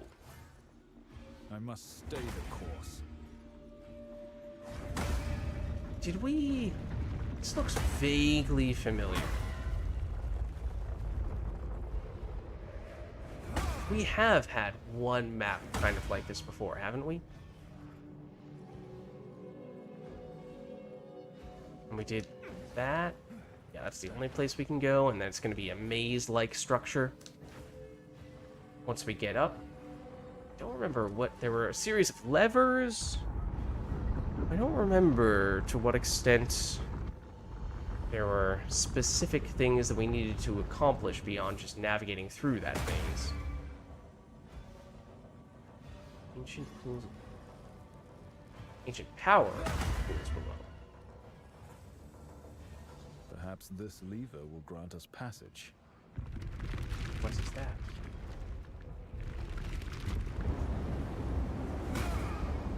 Need 4 levers in total.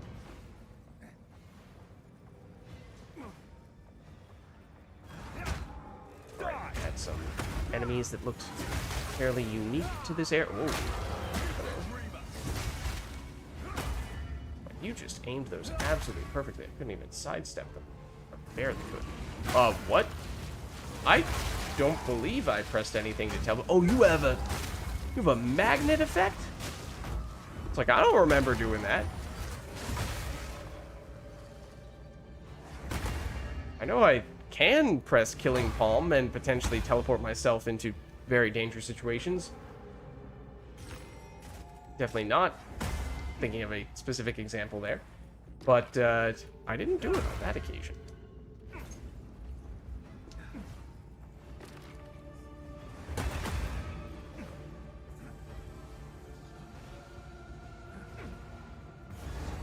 Yeah. Please don't do that. There's no tangibility as well.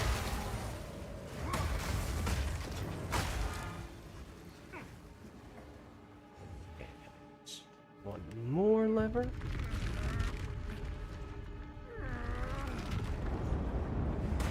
Two more total.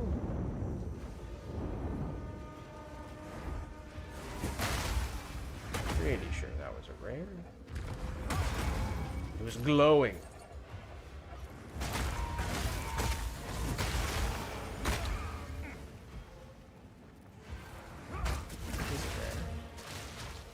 This much I know for sure. You're mine! Not mine.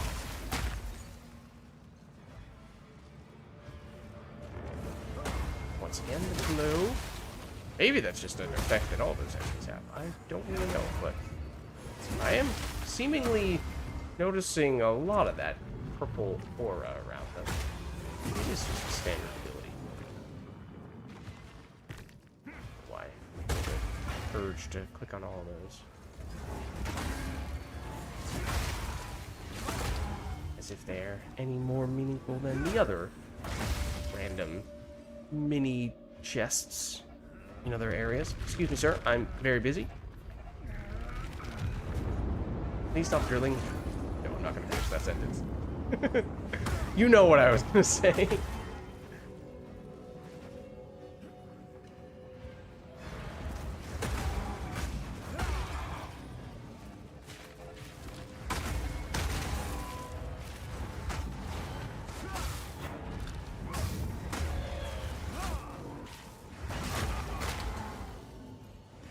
What's my own flower getting in my way?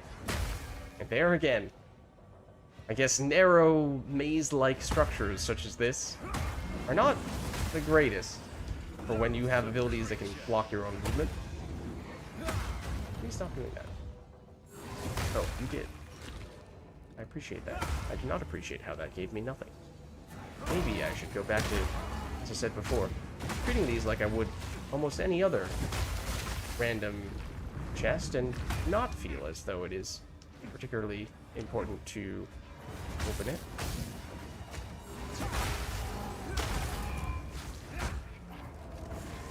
That's what I was noticing before. I think that was just a standard enemy. Is this 3 or is this 4? I don't remember.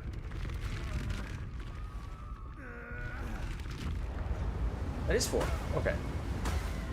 Was there... We went up when we did this before. There's an additional platform that sent us up, and then did we have a powerful enemy at the end that we fought? Are we about to have that happen? Maybe. I don't know. Yes, we are.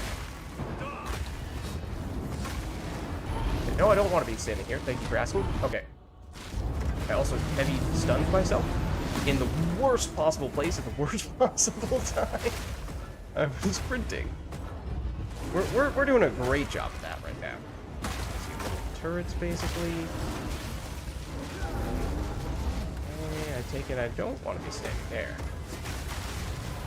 But there we go. When we hit the enemy, instead of walking straight into its most powerful attacks and getting ourselves heavily stunned in the process, it turns out that it becomes much easier.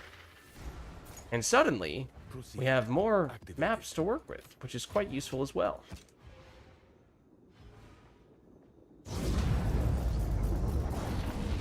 Down to the Western Enigma Chamber? Excuse me? Oh. Way is open. The energies in this area are even stronger. They seem to lead here. Proceed with caution. I am still perturbed by the fragments we seek. Return to me at the monolith when you have found one of them. Another proverbial mountain to climb. So be it. Until next time. Now, I will admit, despite this being called a gateway, I kind of assumed that the way it was going to work was that we were going to need to do... that the gateway was going to be more like a place where there is one key. So we need one there, and then we'd also need one here. And then we could go through here to the center area. But it seems as though instead... I didn't even realize there was a subdivision over here. Okay, so yeah, these ones could be any tier map. Go here, they have to be tier 6 or higher. I did see these have to be 11 or higher, which seemed like a pretty big jump to go from no level requirements all the way up to 11 plus, when for other mechanics, generally there was an intermediary step around the tier 6 threshold before you go into the higher, truly, you know, end of endgame. Or end-ish of endgame, at least. So here, yeah, there's a more gradual build-up. That makes sense. All these are tier 6 plus. The last one, this is tier 10. So do we have to go on both sides then? Or can we just say, we'll go the western route. Forget about the eastern route.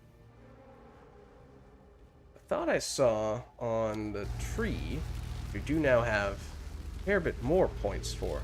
There were some points that had said... Oh, now they've disappeared. Okay, so now I can't point to this anymore. Thanks, game. Previously, there was a little lock icon there, and a little lock icon here saying that you can't go any further on the tree unless and until you have completed either the western or the eastern gateway.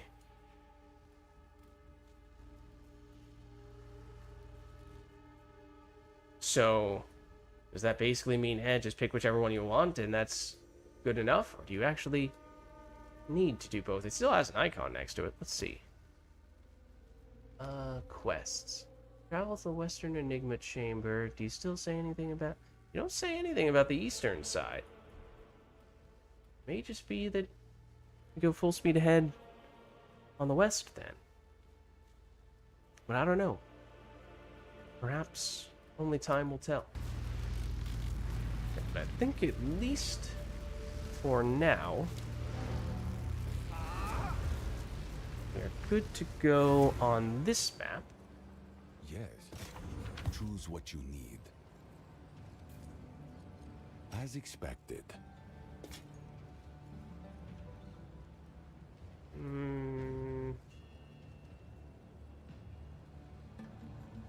Probably still vendoring that. I don't think it's quite good enough. I will make use of this. Then we got an unmodded tier 5, which obviously would be the easiest way. Right, and a tier 6, but unmodded tier 5 if we wanted to do another attempt of the... Not this. We can't even make it there yet. We wanted to do another attempt of this. We could go with that map. And we know a little bit more about the encounter than we did before. So there is that. I do feel like it would be doable with our current setup, with just a little more patience and discipline and mindfulness about avoiding those boulders at all costs. But obviously there could be improvements made to our gear that's...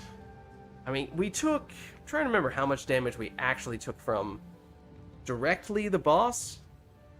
We did get hit a few times. I don't remember what the biggest... I mean, we got hit by at least one of the slow green projectiles, which did a chunk of damage, but not enough so for us to really be concerned that it was going to kill us. But we did dodge some of the bigger hits, which may have been either capable of one-shotting us or close to doing that, so maybe those still deserve more respect. But obviously the boulder was the big thing. It was the primary problem. So what I'm wondering is, if we are to feel as though we need more firepower, well, do we want to get better defensively or offensively? What's the preference there if we were to prioritize? Well, obviously the answer is all of the above. I get that. But if... let me just see for a sec. That's the... oh, what am I actually... here. Rings... ultimately intended on using. Now, this is gonna really mess with our resistances here, I think. Oops. Don't think we're gonna be able to get away with this. This does have a little bit of resistances, but our lightning res does kinda plummet on doing that. Why is our fire res so high? Already that high? It was already that high. Have any rooms here that are dedicated to fire that could be reallocated to lightning? Yes, to a small extent. That's still not gonna be enough. We'd be in the low 60s unless we found other means to improve our lightning resistance. And also, this one has some elemental resistances, which is why I tried throwing this one on. This has none. But this one is better offensively. So, if we do that, then suddenly we have bigger deficit to make up for, which can potentially be done, of course. It's just that I'm not sure that I'm in a place where I'm ready to commit serious currency to actual endgame items. We're talking just still functionally placeholder stuff. I'm eyeing this, though. Obviously, at level 45 base, it's very underleveled, but also it has some evasion energy shield rolls. Just getting a higher level base alone might more than make up for that. Well, actually, it has two. It has a fair number of those rolls. It would need to have some rolls in that regard to catch up on that front. But the fact that the only resistance this has, at least outside of the sockets, is fire, the one that we don't really need, it means that should be pretty easy for us to place, I would think. And so I am wondering if we might even have something sitting around that could replace that. Not you. What are you doing? Why did I pick you up? Oh, Yes? please go away. All the best.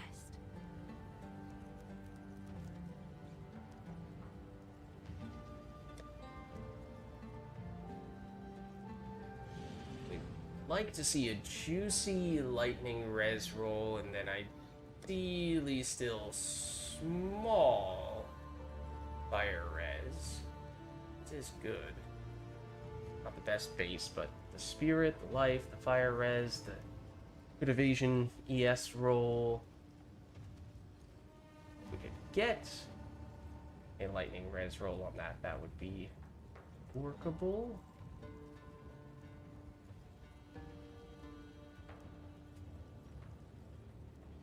Let's take you out for a second.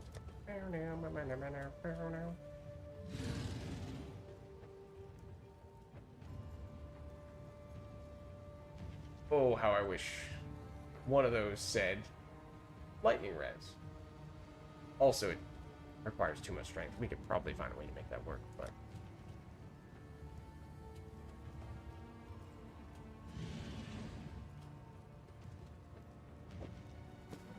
just gonna enter that. Probably same deal here.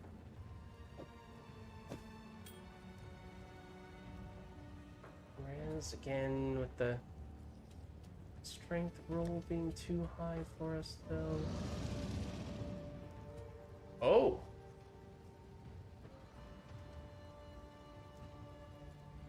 That works. Okay. Here I was thinking we were... looking like we were about to need to Yes? craft at least one of those rolls on. But perhaps not. I'll Let's... do you proud. before we vendor our old chest plate, let's just double check. Yeah, we'd be lacking a little bit on the cold res, but this also, I think this dropped from a Rogue Exile. Which is why it already had stuff socketed. These would not be, that might be something I would keep on, but this certainly be cold resistance. Oh, we'd have to do double cold res if we want to cap. I think that's still, if we compare here, we're talking 227 versus 131. In other words, about 300 ES once you factor in multipliers. However, we do lose some evasion now. We didn't have much to begin with, so that wasn't really that big of a factor. I don't know that that matters all that much. Do gain some chaos res, which I don't know definitively if that enemy does chaos damage, but I imagine that he may. Because, in general, chaos damage is purple or green. And most of the Abyss enemies are green. And their skills are green. So, I feel like that might have some significance, that chaos res roll. So, it's not like it's a absolutely amazing upgrade, which is in part because this doesn't have quality on it, and it's corrupted, so we can't quality it up now. Because I would have thought, yeah, 20 base level difference, this should be enough that it'd be almost automatically in a totally different league. But it's not quite as significant of an upgrade as I would have expected. I think that is why. If only it weren't corrupt, it would become much easier. Get it where we want it to be. That allows us to do this, which gives us more crit chance and damage, and triggered spells deal increased spell damage, which I believe would apply to our ice crystals, although obviously I've yet to try this combination. That is the plan that we'd like to execute at some point.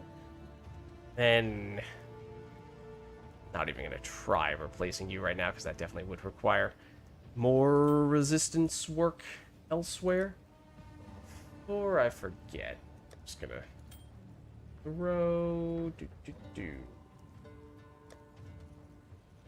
It was cold res that we needed, right? Yeah.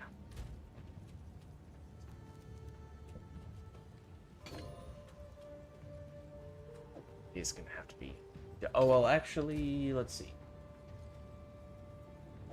Get rid of the mana regen rate, sure. Then we technically do have more fire res than we need. Oh, but the old fire res rune was on our previous chest plate, right? And that's why we don't have any other ones here that we can replace. So unfortunately, I do think we need to just double check, but yeah, pretty sure this guy's got to go. And all the lightning ones we still need as well. That's a bit unfortunate. Like I said, ideally it would have been a little bit more of an incremental upgrade than what we have here. I would like to believe that this is still an improvement, but we did lose some evasion in the process. It didn't go up by quite as much ES as I would have liked to have seen. I'm kind of eyeing the belt as another potentially straightforward place to upgrade. The utility belt base is fantastic and I love it, so it would be a little bit tough to replicate it on that same base, especially with the 3 charm slots. We certainly lucked out there. It's not like it has horrible types of stats, it's just that the numbers are fairly low. But you can kind of say that about most of our gear. So I think maybe we'll try this. Oh, tell you what, let's take a look at gem sockets. Why don't we actually put some support gems on you? That is the flower one.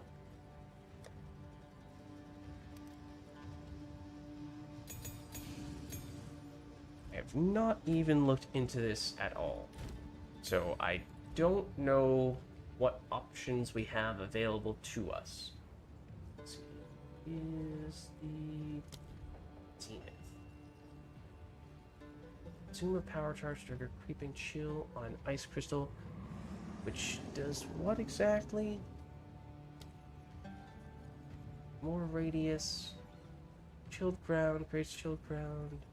As though dealing so just chilled ground, I don't know that really helps us all that much. Ice crystals can impale. As though it was physical damage. That's kind of interesting.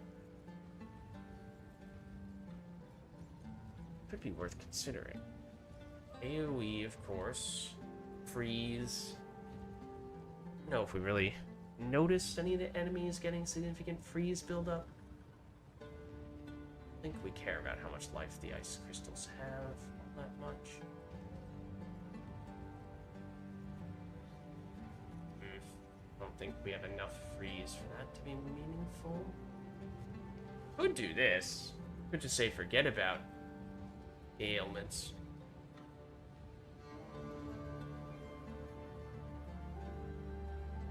Can we do this? Does that count as a... That's weird. Usually that only applies for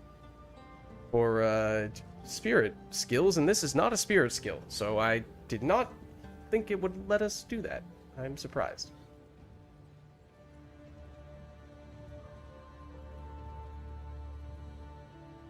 Honestly, overabundance is not that bad. We can get one more of the flowers, and remember, each flower has damage potential. And for the most part, we're kind of trying to destroy them immediately, and I think their base duration is something like 10 seconds, which is, I would like to believe, more than we would ever realistically need.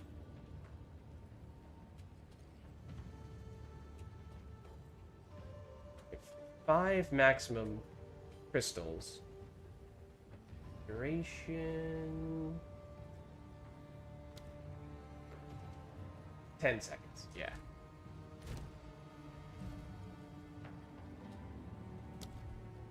What was the... 40% less duration.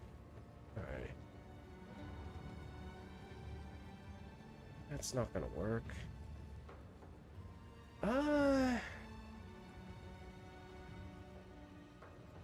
That could actually be quite useful. As could that. I'm thinking... 1... Can't inflict elemental ailments, but that wouldn't prevent us from doing blind. So we could still do 1, 2, 3, 4? We still have one more after that. Maybe the Impale? This is, I mean, there may very well be other options that aren't getting suggested to us here that are actually preferable. More experimentation is probably warranted, but at least for quick solutions here. Let's try this. Curious. 75 to 112 versus... Excuse me? Excuse me, sir?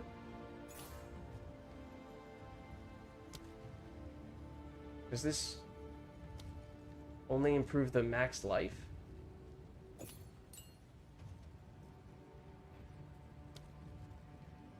That didn't change either. What did change?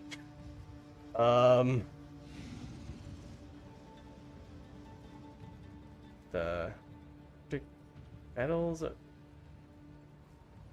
number of ice crystals created? No?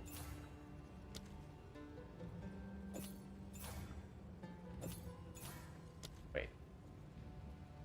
Here, you say 955. Okay. It does, in some places, say that the damage is going up. I don't really know what to make of this, but I think that suggests that the damage is improving, even if we are getting some mixed signals there. But it's a new skill, so maybe not that surprising to see that there's some aspects of it that may not be fully ironed out, implemented as intended. That should certainly increase the damage. Or it's just that, well, yeah. That definitely did. And we have 2 more that we can do.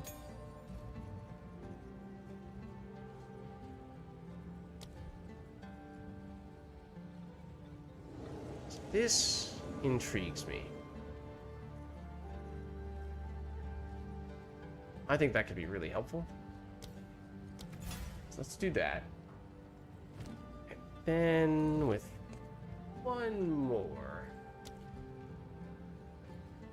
You're saying maybe overabundance? That would kind of synergize with you.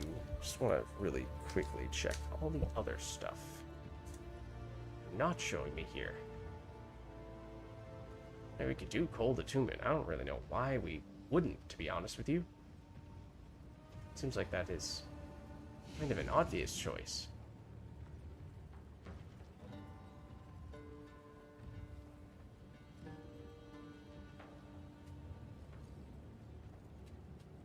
Cold Penetration would also be quite helpful in all likelihood. Yeah, I did the... Let's do Cold Attunement. I did the blind, which is partially defensive, partially quality of life.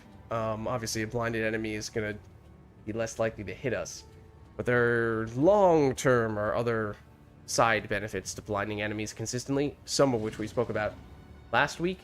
But I don't know that we're ready to benefit from all those things right now. So it actually might be better if we just hold on that thought. Go for the more straightforward approach this time, which would likely be you.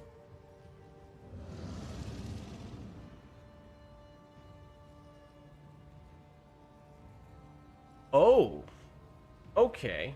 Well, I am glad I looked at this. Now, this is a reason why having additional life on the ice crystals would be significant, and I did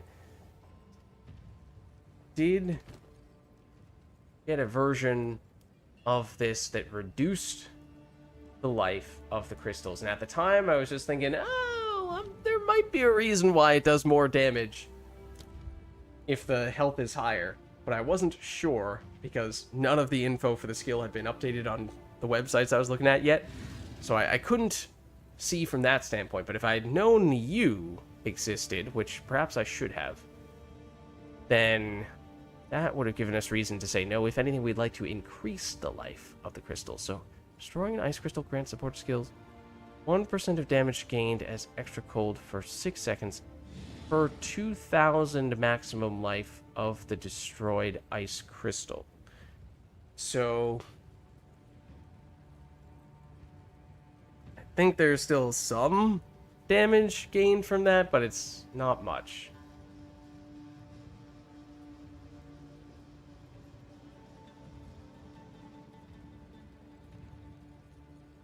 Might technically be some second wind potential there, because I think there is a limit to how many of them we can activate at any given point in time, but I don't remember if that is a I think it's a cooldown is a limit. I don't remember exactly what terminology it uses, but I'm gonna keep it simple for now, and I hope that that may make the ice crystals much more potent. Then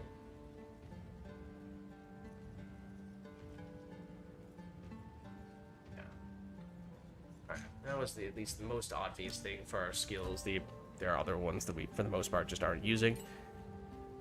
So I don't think those make much of a difference. We did swap this in. That gives us a little bit more as well. Especially if the triggered skills counts for the ice petals. Between the support gems and that 37% increased damage that theoretically should become more of a factor. But the real issue was this. That was the real issue. So it could just be that the longer the fight goes, the more likely we happen to randomly teleport into a boulder and get ourselves killed like that. But hopefully we can still get by.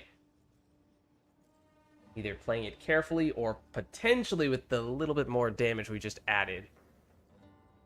Maybe that means that the fight won't take quite as long, or we just get luckier with crits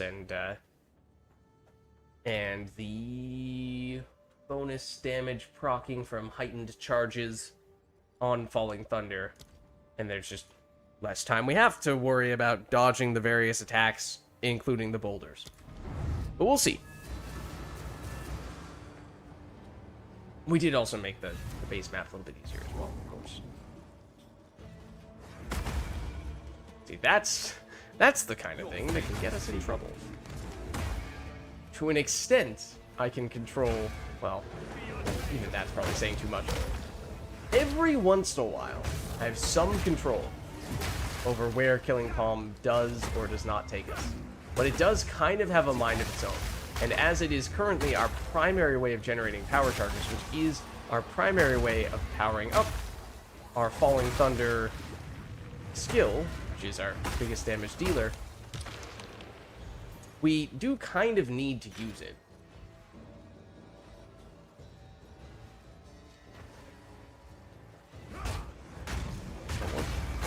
That's strange.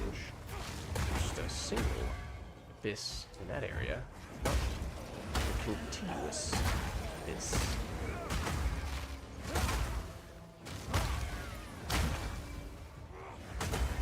Those guys glowing green as if they were part of an abyss, though? It seemed like they might have been. Oh no, it's because... Yes, they are glowing green, but the reason why they're glowing green is because we're using an abyss item right now that does... Is it technically curse? The abyssal wasting, the implicit on the Grip of Kulama, does make them turn green, which does potentially make every enemy look like they are from an abyss encounter once you've hit them at least once. That is the cause of that confusion. There you see, they almost killed themselves by attacking the little petals that we left behind. It can happen. I would love if that were to happen against the boss. Not that it would necessarily kill itself that way, but If it wants to damage itself and get distracted prioritizing the flowers instead of us, I wouldn't complain. That is the kind of thing that could definitely get us in trouble. This superior, I guess we'll hold on to it. Excuse me, sir. Please don't do that. But you are rare. Perhaps this is why you were guaranteed to ignite me? And by perhaps, I mean that yes, I do believe that is something that it said. But now, I would like for you to show me where the actual abyss is. Abyssi, whatever the plural of abyss might be. You kind of teased me with the initial single abyss. It did not have the depths that we were looking for.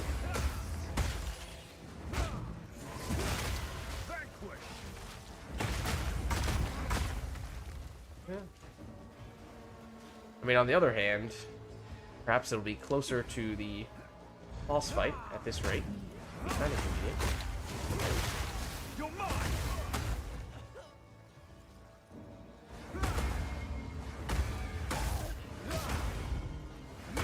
Or a checkpoint, which was not the case last time. Here we go. Okay, so yeah, there will be a checkpoint over here. So that is convenient.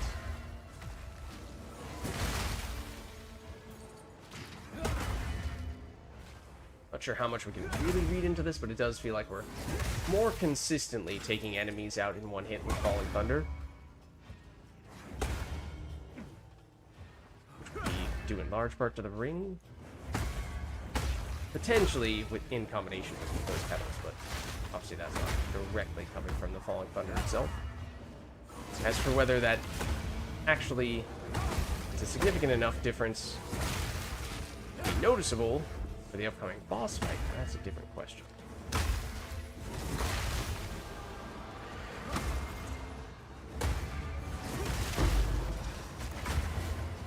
Like that just completely deleted them, and I don't even think we had the maximum number of charges there.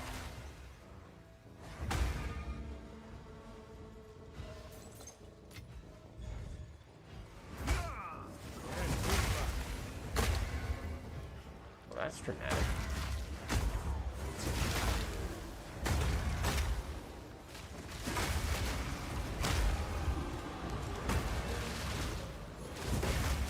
That's not really the direction I wanted to aim that in.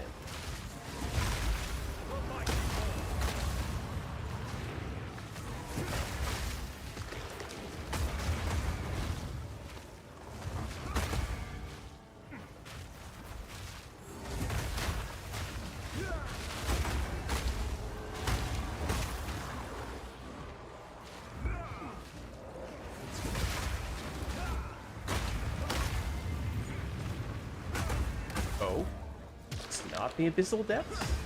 Perhaps the game heard me before? Now we do need one. No, it will not be this one. But this continues.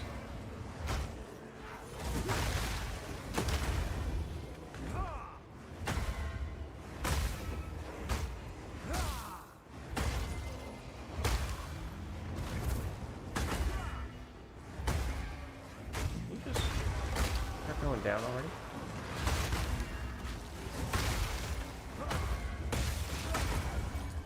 There we go.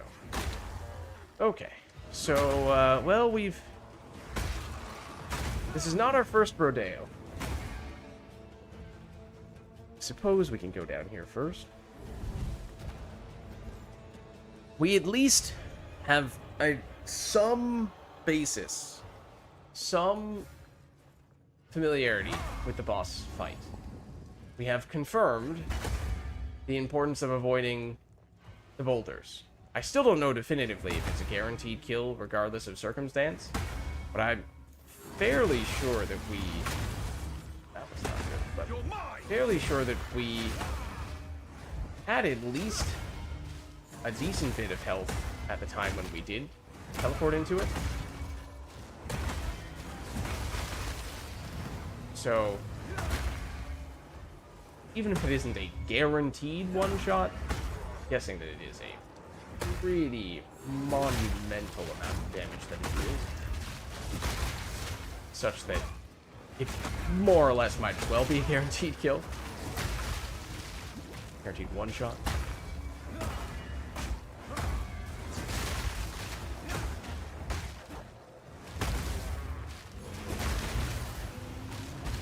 That was a really bad place to stand.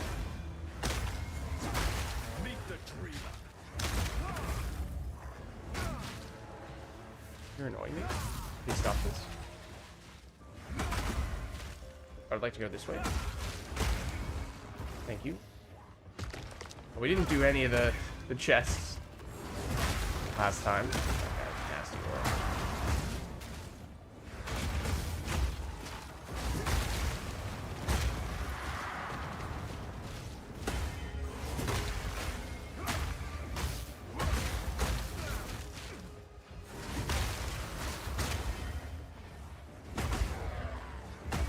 It's just number of environmental effects of various varieties, both from the boss and even from the basic enemies for Abyss.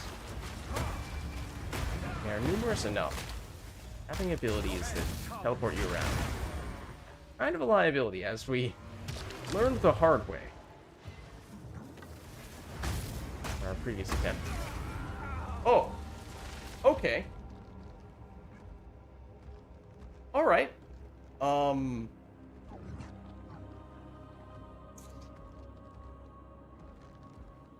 That's a white mob. It wasn't the only thing attacking us, but I did not think that was gonna do that much damage to us. Now this, I imagine, is still gonna close up, right? Yeah. Well, this is a problem. I'm gonna be honest with you guys. We don't have time to do any more of these in all likelihood. So that kind of stinks on several levels. I guess we can finish the map, because otherwise if we don't, we're gonna lose our limited supply of maps that are right at the tier we're looking for. But I mean, clearly I think what we're learning here is that, you know, we've skimped by on lackluster gear for a while now. We have made some improvements since then to an extent, but there's definitely still room to go there. And or killing Palm is something that we really need to fix. Because it killed us the first time with the boss encounter, for sure, for obvious reasons. It teleported us somewhat uncontrollably into the boulder that one-shot us. That occasion, we did actually die in large part due to killing Palm once again. Not because it teleported us, but because its base damage is quite low. And we were repeatedly hitting an enemy that was not in cull range with a skill that is mostly intended to be used for culling purposes. So,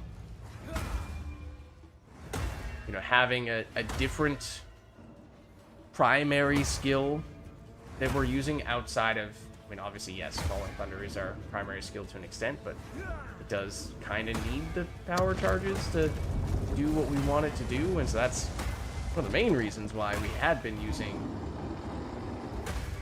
the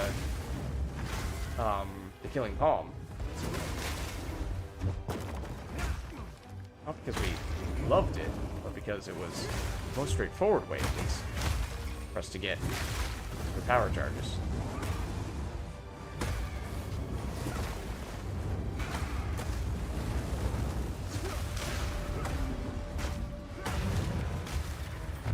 There's our map refund, basically, but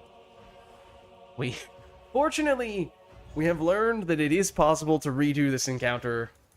One would think, if you can do it redo it once, you can redo it multiple times. Wouldn't really be any reason why it would prevent us from continuing to do that in the future. We do have some experience that we have burned in the process. As I said, experience not a huge deal at this point, although it still doesn't feel great, given how it does still take a long time to get that, and maybe there is a world in which at some point we would like to pick up one more level. I was using some of the ritual What's new? omens that reduce, what is it? Omen of Amelioration? I'm probably completely butchering that or misremembering the name. Yeah, Omen of Amelioration, which does reduce the amount of experience that we lose in the process, so that's why we weren't sitting on almost no experience after dying a couple times, but still doesn't feel good. In terms of drops, though, technically, between the Divine that we got and that, what was it, Omen of Light, which is, we saw 8+ Divines? I mean, it's hard to complain about that, so What's new? there are some ways in which we still ended up doing more than alright. Thanks But for the chat. those were not the primary objectives that we were trying to achieve. It does still feel a little strange. Oh, hold on a second. This, I mean, then again, the numbers are low enough that this doesn't really work for us. But I like the flat damage, I like the evasion rating, I like the double resistance. For a second there, my first thought was that I had accidentally left our old ring in our inventory. But no, we are equipping that ring as it currently stands. And this one, it does have more offensively, because our currently equipped prismatic ring does not do anything offensively.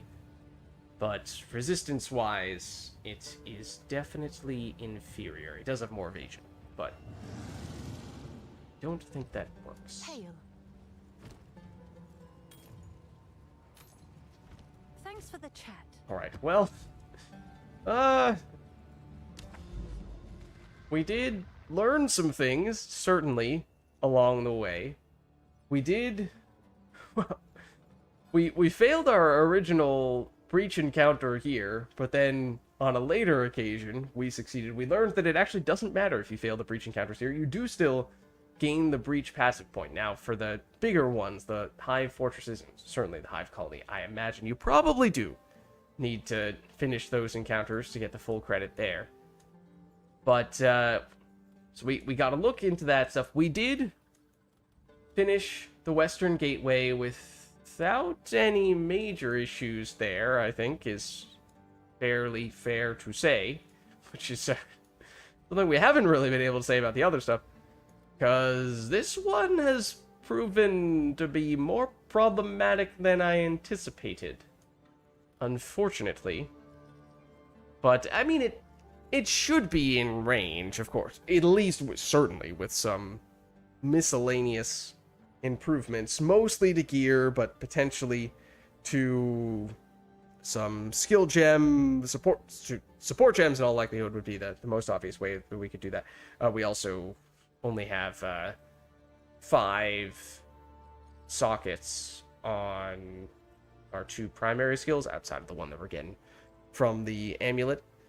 And as I was saying, if we were to find a different way to be our primary non-power charge consuming damage dealing skill, such that we don't need to just wail on enemies with Killing Palm when they are not in cull range, that might be helpful. Also, not relying on Killing Palm to be our source of power charge generation could be helpful, because that's what killed us in the first boss fight. So Killing Palm is showing at least the several ways in which it is not a universally optimal skill. Even if it does have its perks, it might mean that it's worth considering if we have some other workarounds to get the power charges in. That also is reminding me that the support gems on Killing Palm right now are a little gimmicky. They're not there for pure damage. Life recovery. This one is damage. Oh no, well, indirectly. It's kind of damage. It's in many ways meant to be a buff to power Falling Thunder, so that this remains our primary source of damage. Less so a way to further empower Thrill to or Killing Palm itself. Behead, again, gimmicky. Certainly against the bosses when there's nothing else in the arena. That's not doing us any good. So this one, probably the most obvious thing we could get rid of. Rapid attacks is straightforward enough. That probably could still stick around, but looking at some of these guys and thinking, at the very least, swapping around some of the Killing Palm supports to make this more of a damaging skill so that we don't get just caught like a sitting duck by spamming it right in front of enemies. At the very minimum, that's probably something we should look into. As I said, certainly other pieces of gear could be better optimized, and by that point, one would hope we are in a better place. Ultimately, like, this is tier 6 map. This should not be that challenging, but we'll see. We haven't really been pushing ourselves all that much. We've been kind of just coasting on low tier maps, and then the XP, as I think I'd mentioned, you know, mostly just partying up with other people, and when you're doing that, you don't even need to necessarily be one doing all that much of the heavy lifting. You have a strong group, but it is objectively the most efficient way to get experience, because you get more experience the more people you have in a party.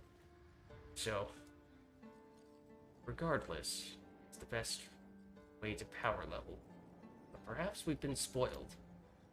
Haven't had to do as much of the damage and or damage receiving as perhaps we might have typically done at this stage. So, as I was saying, I know there are other things that we'd still like to investigate further, like the corrupted zones, potentially like Delirium, like seeing more of this stuff, like seeing more of this stuff. But unfortunately, what with it being a weeknight, I cannot really go much longer. So I'm thinking, just in the interest of not ending on a sour note like that, why don't we head back to the Monastery of the Keepers? Maybe we'll just cash in a couple of womb gifts, hopefully pick up something nice, and then we at least can rest easy knowing that we got something good out of that. And as I said, I mean, the biggest thing was that we got this guy. So that's the one that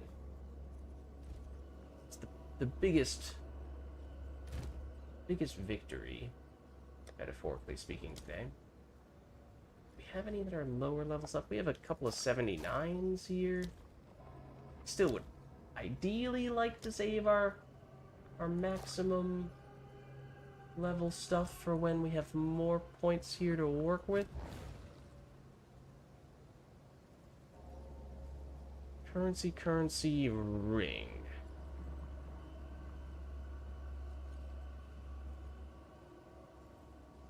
Wanted to get rid of some of our possibility of getting additional items in order to start speccing into Divine Orb stuff here. 1, 2, 3, 4, potentially 1, 2, 3. Again, this is where just a few more points would go a really long way. So this is more consistent.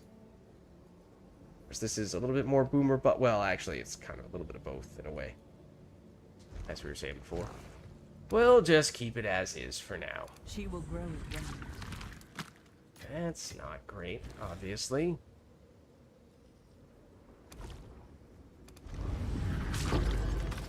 It's marginally better. Fortune favors the prepared. Do mean marginally.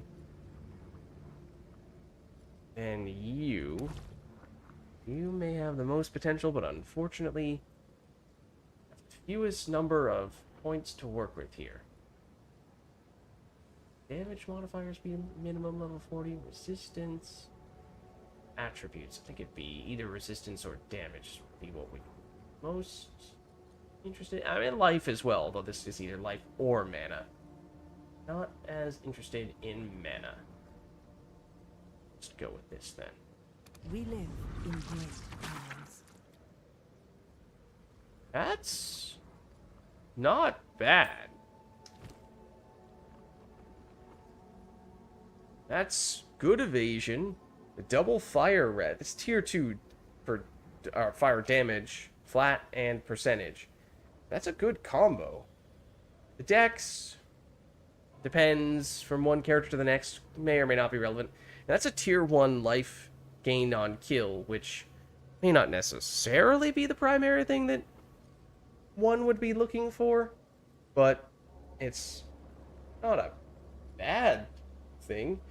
It does not have any additional resistances. Obviously, the implicit is a resistance, but it does have a suffix spot remaining, which means there is room to add one more resistance to that. That is already pretty good and could get better still. It's kind of just a question of if you really needed the dex and for some reason really wanted the life gain on kill, then that's actually really good. And we learned... Oh, oops, we had an extra point. I think I didn't spend... Yeah, we could have spent it on... But wouldn't have applied there. And it wouldn't have applied there because we didn't get a life roll and we didn't get a resistance roll. I guess it didn't really matter on this specific occasion. I guess we could have potentially gotten an additional item, but deliberately I think I hadn't spent the one remaining point because I didn't want minion-related modifiers, nor did I want caster-specific modifiers. But now, learn about a little bit more. Always have a caster modifier, that makes sense.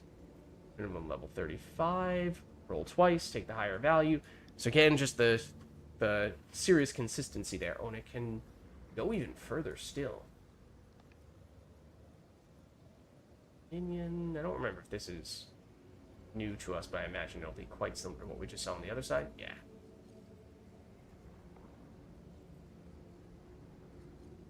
I think we saw this already. That was already there. Okay. I guess might as well allocate that. Or, better still, I think, is that. Let's do this. I would love to get just a few more points on these ones that are a little lower. You and you. I mean, all of them, but especially those.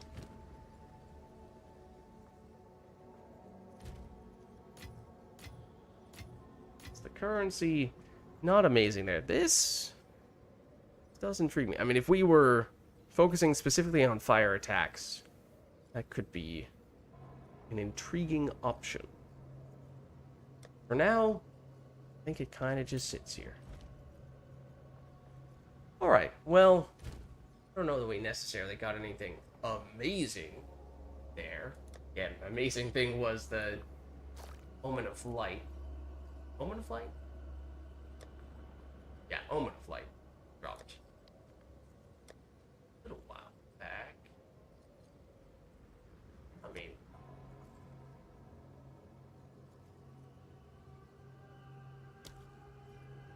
really wanted to, we could continue throwing more of these until we get something a little bit bigger. There's slightly more. Again, since we've already revealed all the possible options here, this one is not showing us any new things when we do more of these. Double Exalts and the Alk. I think that means we were benefiting from that. That was something. That was better, certainly, than the other stuff that we saw. Another double exalt. Lesser Jewelers, basically similar return to what we just saw. And this one, okay, there we go. Chaos Orb, a little better than double exalt, but collectively, it's a greater Jewelers, which is not crazy valuable. Certainly the perfect Jewelers would be much better, but we haven't done that much with our setting up our skill gems yet, so it's useful, if nothing else. At least in the short term. Technically, you don't need to use those at all if you just jump straight to the perfect, but alas. Alright. And we did get a bunch of generic Atlas passive points from having done these earlier, so I suppose I can nab some of these guys. Only applies in level 70 plus areas, which is kind of interesting. I did notice this before. Basically, all the stuff at the starting area applies immediately to any map that you have, regardless of the tier. Whereas these, 70 plus would be 65 is tier 1, or is it 66 is tier 1? Forgetting. So it's right around tier 5, tier 6, which makes sense because that's right around the number that you have to do in the area immediately after the gateways, which are that's the quest requirement in order to unlock this part of the tree. So basically rare monsters can get stronger, but for each modifier they have better rarity, and they have a higher chance to have more modifiers. So riskier, yes, but more rewarding. Overseer precursor tablets can drop from powerful map bosses. I guess that's not even possible yet. Rarity drop from unique. What is this cluster? Rogue exiles and forest. Or is this just all forest stuff? That's all forest stuff. Okay.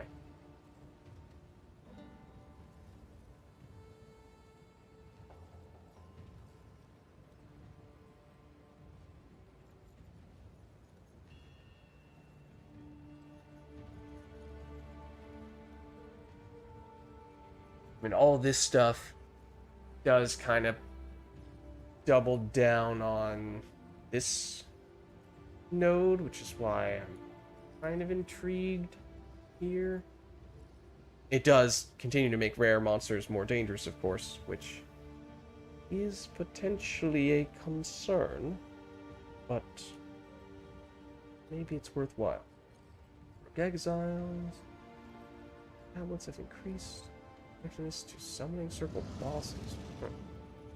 Was this all summoning circles? Okay, I was gonna say that seemed just rather random. Swamp areas. Yeah, I mean, I've not read through anywhere near all of these, so I've not necessarily... I absolutely have not figured out what the most optimal way to do it all would be, but I'm intrigued by this. What's this one? Selective bonus, increased effectiveness, rare monsters, 30% chance of no, or 30% chance of modifiers, monsters, 50% chance to have additional rare monsters, increased rarity to drop by rare. I mean, you can always keep it simple and go for that if you really want. I don't know why. Oh, do we not have enough points to do that, maybe? We might not. Yeah, we don't. Okay, that's why. Okay. Well, there we go. So we achieved some of the things, but not all of the things that we were looking for. Did we, oh, we never spent these points. I was talking about how this would be weird to spec this stuff at the end, but also that may in fact be the approach that I end up taking. So, this is intriguing though. Completing breaches, and I would think this is just any breach, including random ones, have a chance to add a hive to a nearby map. Now, given what we were saying before, that the hives only give points, any breach map only gives breach passive points if it is in an area next to the monastery. I don't think that randomly spawning a hive would give you the potential to earn more points, but I could be wrong. I don't know.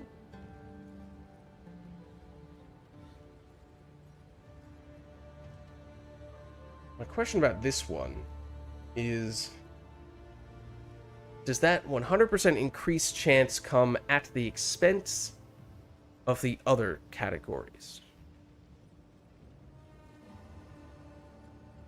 Because if you're increasing the chances of getting one category and the other ones have the same probability as they had before, in total, on net, you're just getting more womb gifts and you get to choose which one you like the most, then there's no downside. Whereas if you have to sacrifice the likelihood of getting one category in order to increase the likelihood of getting another, then at that point, yes, there is a downside. There's a trade-off. Now, it may be that there are some types that are better than others. It may depend on how you've optimized or how you've set up your tree. But I'm a little skeptical about this for those reasons. I think you can change, yeah, at any time, whichever category you want, but still. I guess we should do it. And then this is the currency one. Amulet, belt, ring. So we've gotten by far the most of these. I feel like that's not the answer. It might be this or this. Unless, I mean, you could just choose whichever one you want in order to try to get enough of them that you can reveal all the potential points on those different categories within the tree. Because, as we were saying, we've done that for you. We've not done that for any of the others, though. Like, belts in particular, I think, is really lagging behind in that regard. So, we could do that.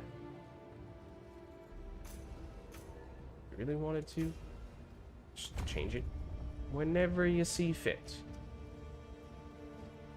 I think these 4 points we have left are Abyss, but we can potentially loop around this way. I don't think there are any prerequisites for choosing these guys. Or this one there is. Oh, this one there is too. Oh, okay. We could at least go here. In which case, okay, we can spend some right now, but I think for the most part I was kind of trying to save some so that as soon as we do complete the Northern Abyssal wounds, challenging though that may have proven to be today, we could immediately benefit from having a few more immediately behind that, or immediately behind this one. So, I think we will deliberately stockpile those. Oh, also, I forgot, they just did an update. Was it this? Was it the expeditions they just added? This category, yeah, I don't think was here before. How do we get these ones? Expedition bosses to obtain points in the tree. Okay, well that's one of the things that we've not yet gotten the chance to explore in Endgame, so we're checking things off slowly but surely. Well, maybe not so surely at times, but we're doing our darndest. We'll get there eventually. But alas, at this point, I really do think we need to wrap things up here. So thank you all for stopping by. This is, of course, our Path of Exile 2 stream. As for our streaming schedule, as I've been mentioning a few times here as of late, we're kind of trying to pigeonhole, squeeze in 4 games to 3 nights, given how we can do Friday, Saturday, and Sunday night, but Thursday nights like this, they're tough, given how they're work nights. So it's tough. We may find ourselves scrapping Mass Effect Andromeda multiplayer from the rotation, or if we find that, you know, it's that time of the Path of Exile 2 League where we've done all the big things that we want to do, we're ready to take a break for a little bit until the next league comes out, we might find ourselves dropping PoE 2 for a little bit. But at least as it currently stands, obviously today, Thursday night, we did Path of Exile 2. Fridays would typically be our Mass Effect Andromeda multiplayer day, or potentially swap PoE 2 in place instead of that. Then Saturdays, we're doing Mass Effect 3 multiplayer, and Sundays, we are doing Pyre multiplayer. I think those two things at least appear to be more, well, who knows? Who knows at this point? But then, if you haven't done so yet already, of course, if you like the stream, you can hit the like button. You can also hit the subscribe button to stay up to date on other things that we are doing around here. But actually, the best way for you to do that is by joining my Discord. And if you give me a second, I can get you link for that.